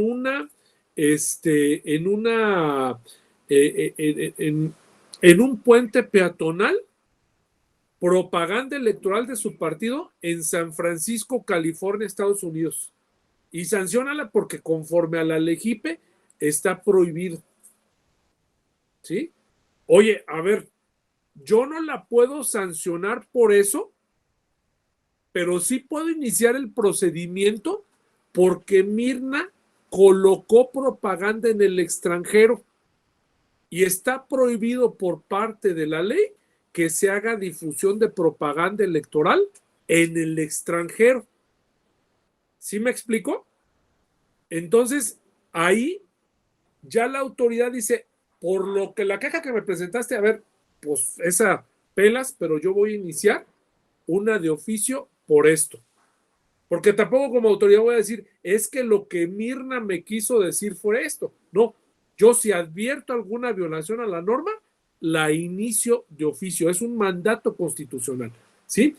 Dice otra, aquellos que se refieren a hechos falsos inexistentes, ¿sí? Fíjense, a mí me tocó como secretario en una ocasión que en el proceso electoral ustedes pueden ver que, no hombre, existen, el chupacabra se les queda corto, ¿sí? Con esa capacidad imaginativa que tienen las candidatas y los candidatos y los partidos políticos para inventarse delitos, ¿no? Y recuerdo que en una ocasión se estaba repartiendo la documentación electoral por parte de los auxiliares electorales, por parte de los supervisores electorales, y recuerdo que solicitan de manera urgente vía telefónica, oye, es que tiraron boletas en esta colonia, nos urge que vayan a hacer una verificación, ¿sí? Y resulta, y que inicies el proceso electoral, que inicies el procedimiento administrativo, ¿sí? Entonces, primeramente fuimos al lugar, ¿sí? Fuimos al lugar y no encontramos ninguna boletas que se habían tirado, ¿sí? Nos pusimos en contacto con lo que son la famosa figura de enlaces, en algunos estados se les llama, que son las personas que se encargan de coordinar distritalmente los órganos desconcentrados de los OPLES, ¿sí? Y preguntamos, oye, a ver, ¿qué pasó aquí? Pues resulta que uno de los enlaces que le correspondía un municipio, un distrito, se había ido a su casa a cenar para el efecto, pues, de llevar la entrega de la documentación electoral, ¿no? Digo, a ver, estuvo mal que se haya ido a su casa a cenar, ¿no? Pero en realidad, pues, los hechos que estaban denunciados, pues, ni siquiera constituían quizás alguna responsabilidad del funcionario, pero no alguna cuestión como estaba planteado por el partido político, ¿no? Entonces, eso también, pues, viene siendo una queja frívola. Aquellas que se refieren a hechos que no constituyan una falta o violación electoral, ¿sí? es que se fue Claudia con su hijo al jaripeo en donde iba a participar la candidata o el candidato fulanito de tal. Y ese es un delito en contra de la Ley de Protección de Niñas y Niños y Adolescentes. Ah, caray. ¿Y por qué? Ah, pues es que estuvo en un acto electoral. Sí, y... Ah, es que pues llevó a su niño, pues era su hijo. Ah, es que está prohibido por la ley. A ver, dime en qué parte está prohibida por la ley, ¿sí? Entonces, esa es una queja también frívola, cuando no existe ese hecho sancionable por la norma, ¿no? El famoso, ustedes han escuchado los abogados, cómo manejamos nuestras domingueras, ¿sí? Y decimos el famoso jus punendi, ¿sí? Que es el derecho en el cual, pues obviamente, pues tiene que ver con que ese acto esté sancionado, ¿sí? Por parte de la propia norma, ¿sí? Y que pues sea un hecho punible, es decir, que sea un hecho que implique una sanción por parte de la norma, ¿no? Dice aquellos que únicamente se funden en notas de opinión periodístico de carácter noticioso y la sanción se va a valorar en grado de frivolidad de la queja y daño que pudiese ocupar, o aquellos que son notoriamente improcedentes, ¿no? Otro aspecto también importante de regla general es la aplicación de la norma y reglas de supletoriedad, los sujetos de responsabilidad, o sea, aquí la gama está muy, muy grande, hablamos de partidos políticos, agrupaciones políticas, aspirantes, precandidatos, candidatas, candidatos, independientes a cargos de elección popular, los candidatas y candidatos de los partidos políticos, las ciudadanas y los ciudadanos, cualquier persona física o moral, los observadores, o sea, van a decir, oye Ramón, a ver, pues no que muy feminista y aquí estás poniendo los ciudadanos, es que así viene la norma, así viene en la propia norma, creo que hace falta también ahí un poquito de sensibilidad de lenguaje inclusivo, ¿no? Bien, las infracciones también son generales tanto para el PES como para el POS y las facultades del Consejo General requerir a la Junta General Ejecutiva que investigue por los medios a su alcance hechos que afecten de modo relevante los derechos de los partidos políticos o agrupaciones políticas en los procesos electorales federales, ¿no? En términos generales, esos vienen siendo los aspectos generales que se tienen, ¿no? Las reglas del procedimiento, las reglas generales del procedimiento administrativo son las facultades que tiene la Secretaría Ejecutiva de firmar junto con el presidente del Consejo General los acuerdos y las resoluciones, ¿sí? Las facultades que tiene la Junta General Ejecutiva de fijar los procedimientos administrativos conforme a las políticas y programas generales, de integrar los expedientes también relativos a las faltas administrativas, facultades que tiene la Dirección Ejecutiva del SPEN, ¿sí? También de llevar a cabo el procedimiento disciplinario del personal del profesional y también las facultades que tienen las juntas locales y consejos locales, las juntas distritales y los consejos distritales de tramitar y resolver los procedimientos administrativos de su propia demarcación en ese sentido, ¿no? Esas vienen siendo las reglas generales, que no hay cambio, que vienen siendo iguales, pero vamos a meternos ahora con el tema del procedimiento sancionado. Bueno, previamente vamos a ver también dentro de esas reglas generales están las sanciones, la supletoriedad, el catálogo de sanciones, también el tema relativo a las autoridades que cometan infracciones, me refiero a autoridades como el Ejecutivo, Legislativo, otro caso de autoridades, o incluso también a las propias autoridades administrativas electorales, cuando las autoridades y servidores incumplan con el mandato de autoridad electoral y también las autoridades competentes para conocer los asuntos. Y aquí me permití hacer alguna división, por ejemplo, en el caso de los notarios, de los extranjeros, ministros de culto, que pues de las autoridades también, que pues el Instituto Nacional Electoral no tiene facultades ni la sala regional de sancionar, ¿sí? Especializada, la sala regional especializada de sancionar, pero que lo remite a las autoridades competentes para que inicien el trámite y en su caso la sanción correspondiente. En esos casos, pues obviamente tenemos esas características que pues obviamente pues distinguen a las autoridades, ¿sí? Y distinguen a las autoridades para el efecto de que ellas lleven a cabo sus acciones. Y también tenemos la regla, lo que son los órganos competentes para sustanciar y resolver. Está el Consejo General, la Comisión de Quejas y Denuncias, la Unidad Técnica de lo Contencioso Electoral, que es parte de la Secretaría Ejecutiva y la propia Secretaría Ejecutiva, los consejos locales y distritales, ¿sí? Y también las juntas,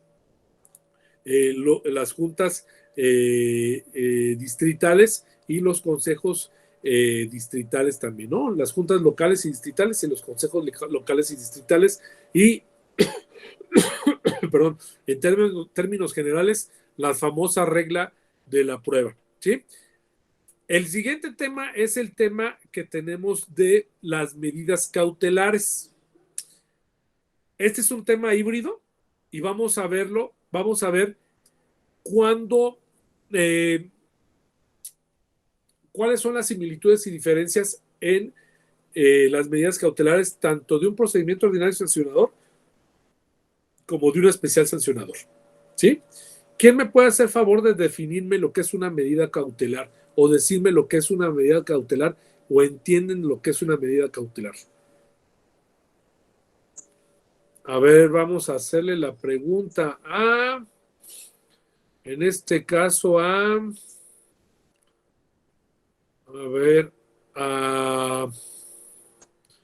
Susana Pereira. ¿Estás ahí, Susana?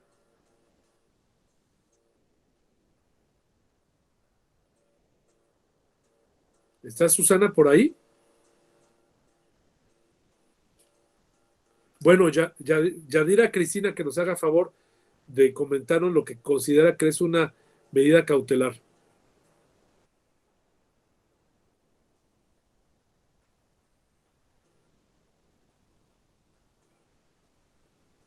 A ver, Daniela Carrera, que nos haga favor de decirnos lo que es una medida cautelar.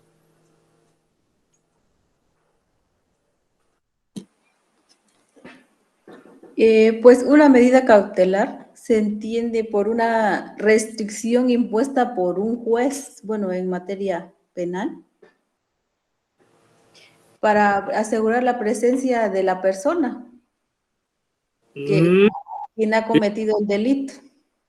Bien, más o menos, ahí vamos, bien. ¿Quién más? A ver, Toño y después Eli. Adelante, Toño. Gracias, doctor. Sí, yo también me iba a referir en materia penal. El artículo 115 del Código Nacional de Procedimientos Penales indica un catálogo de medidas cautelares, pero estas medidas son impuestas a petición del Ministerio Público al juez. Las medidas cautelares se utilizan para evitar la reiteración de un hecho o evitar una acción que pueda causar el sujeto detenido y no haga acciones que puedan perjudicar el proceso. Muy bien. Eli, adelante, por favor. Bueno, en materia electoral se me ocurre, por ejemplo, alguna que trate de evitar futuras consecuencias que afecten a la elección. El retiro, por ejemplo, de propagandas, en el caso de que sea un procedimiento ordinario sancionador, se me ocurre, no sé si es correcto el ejemplo, pero evita una cuestión de afectación mayor, el prevenir, eso sería. Muy bien. A ver, entonces tenemos que una medida cautelar, primero, es una medida, ¿sí? Muchas gracias a todos quienes participaron. Es una medida de carácter provisional, ¿sí? Que lleva a cabo la autoridad jurídicamente competente, ¿sí? Con la finalidad, ¿sí? De suspender o resguardar, ¿sí? Determinadas cosas, hechos o circunstancias, ¿sí?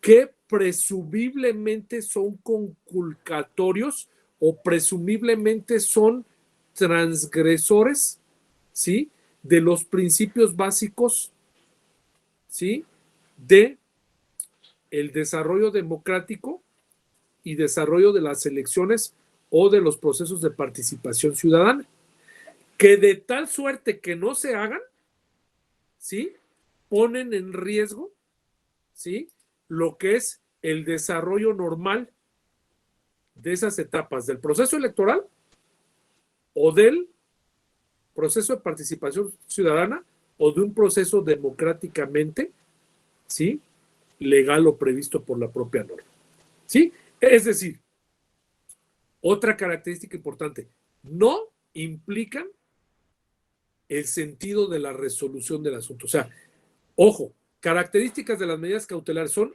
provisionales. Las emite la autoridad competente, ¿sí? Tiene como efecto suspender de manera provisional los actos o circunstancias, o tiene por efecto también, ¿sí? No te preocupes, Eli, no te preocupes.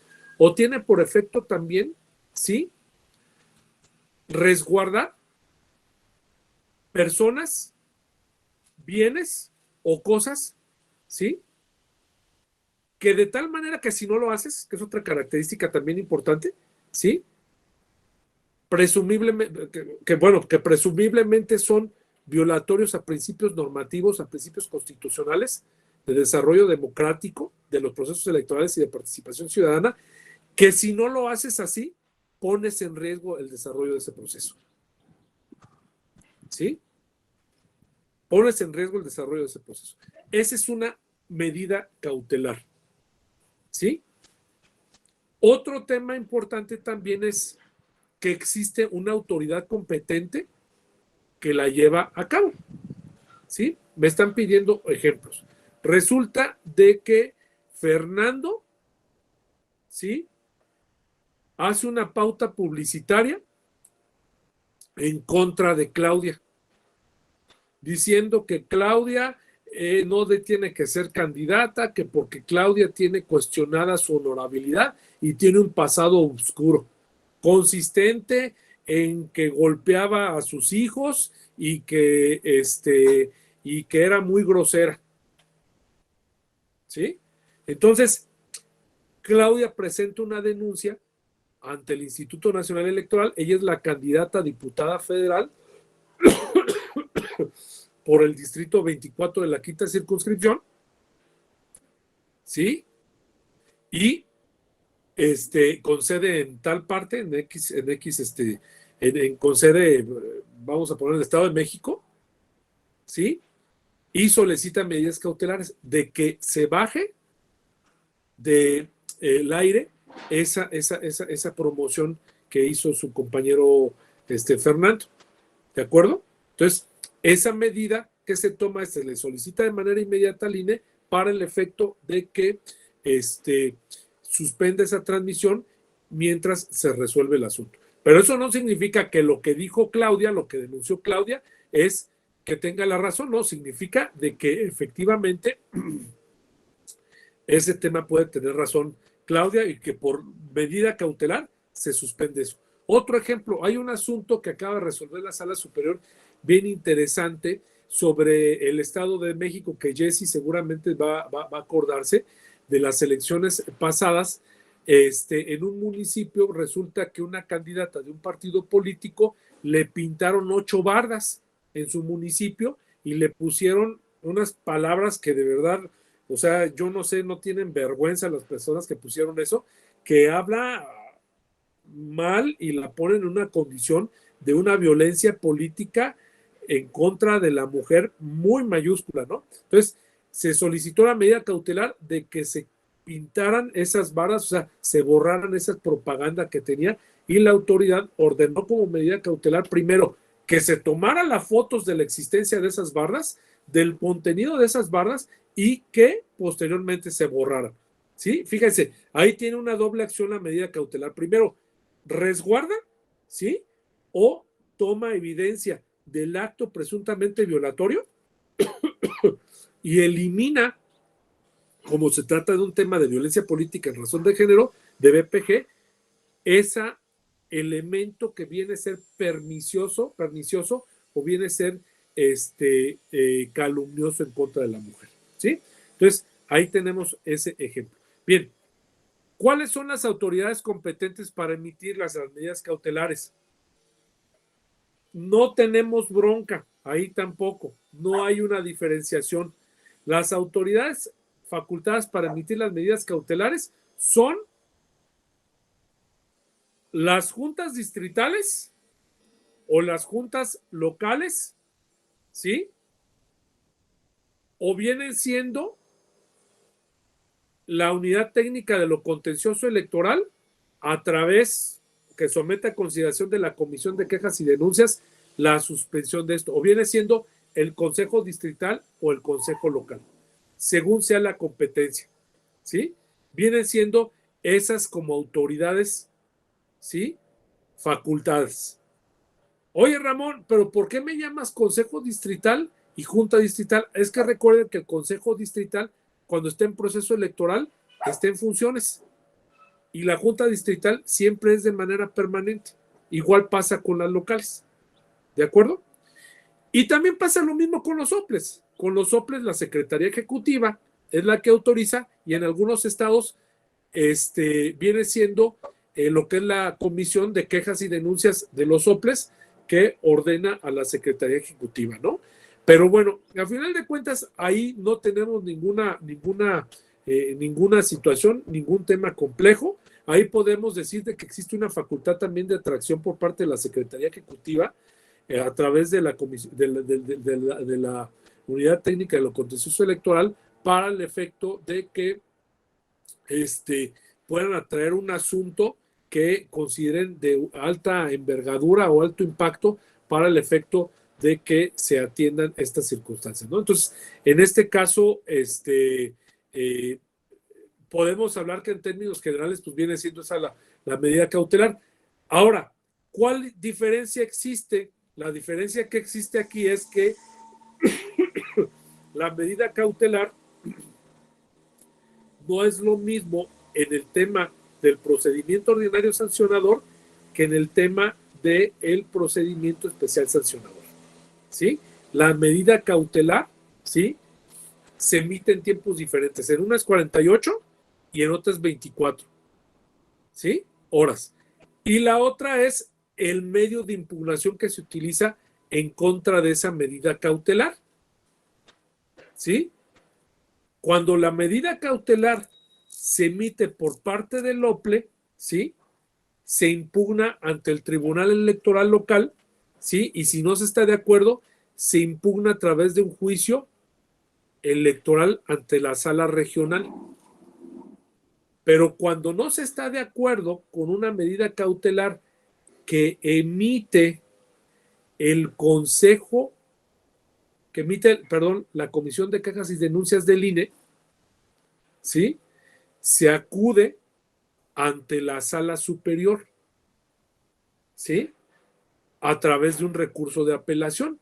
Pero cuando no se está de acuerdo con una medida cautelar, ¿sí?, que emiten lo que es el Consejo Distrital o local o la Junta Distrital o local del INE, ¿sí?, se interpone, ¿sí?, un recurso ante la sala regional. ¿De acuerdo? Y esa sala regional, ¿sí?, a través de ese recurso, ¿sí?, conoce sobre la procedencia o improcedencia de esa medida cautelar. ¿De acuerdo?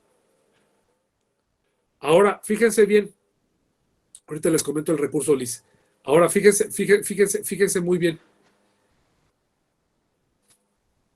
Esta característica especial, ¿sí?, que se tiene sobre ese recurso que se interpone, ¿sí?, es muy diferente a la sala regional especializada,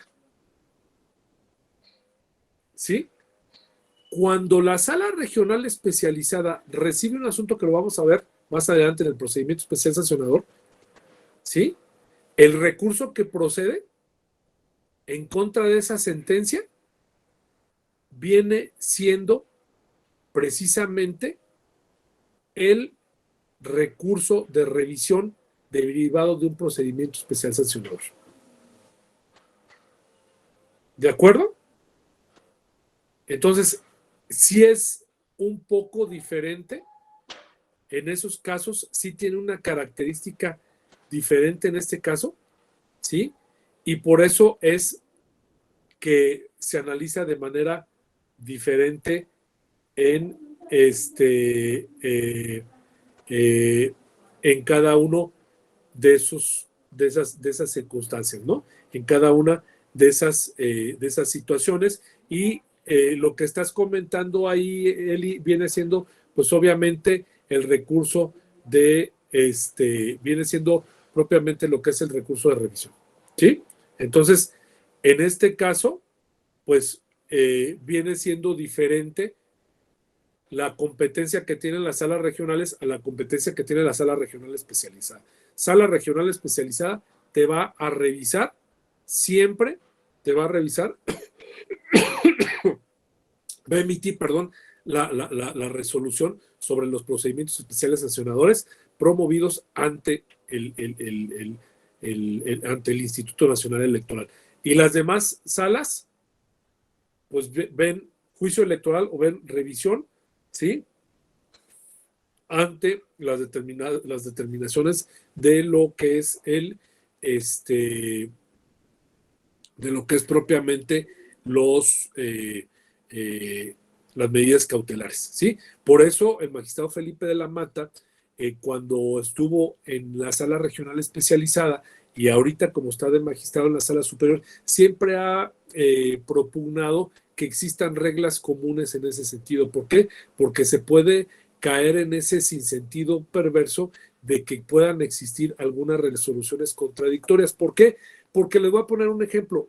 Las medidas cautelares, cuando se conceden, ¿sí?, son resueltas de manera definitiva en la sentencia, ¿sí?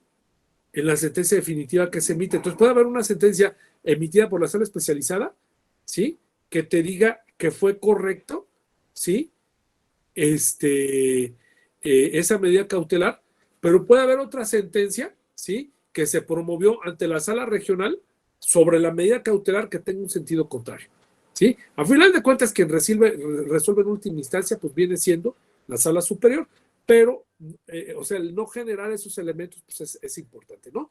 Yo creo que hasta aquí le dejamos, les agradezco mucho. Vamos a ver lo que son los procedimientos administrativos sancionadores,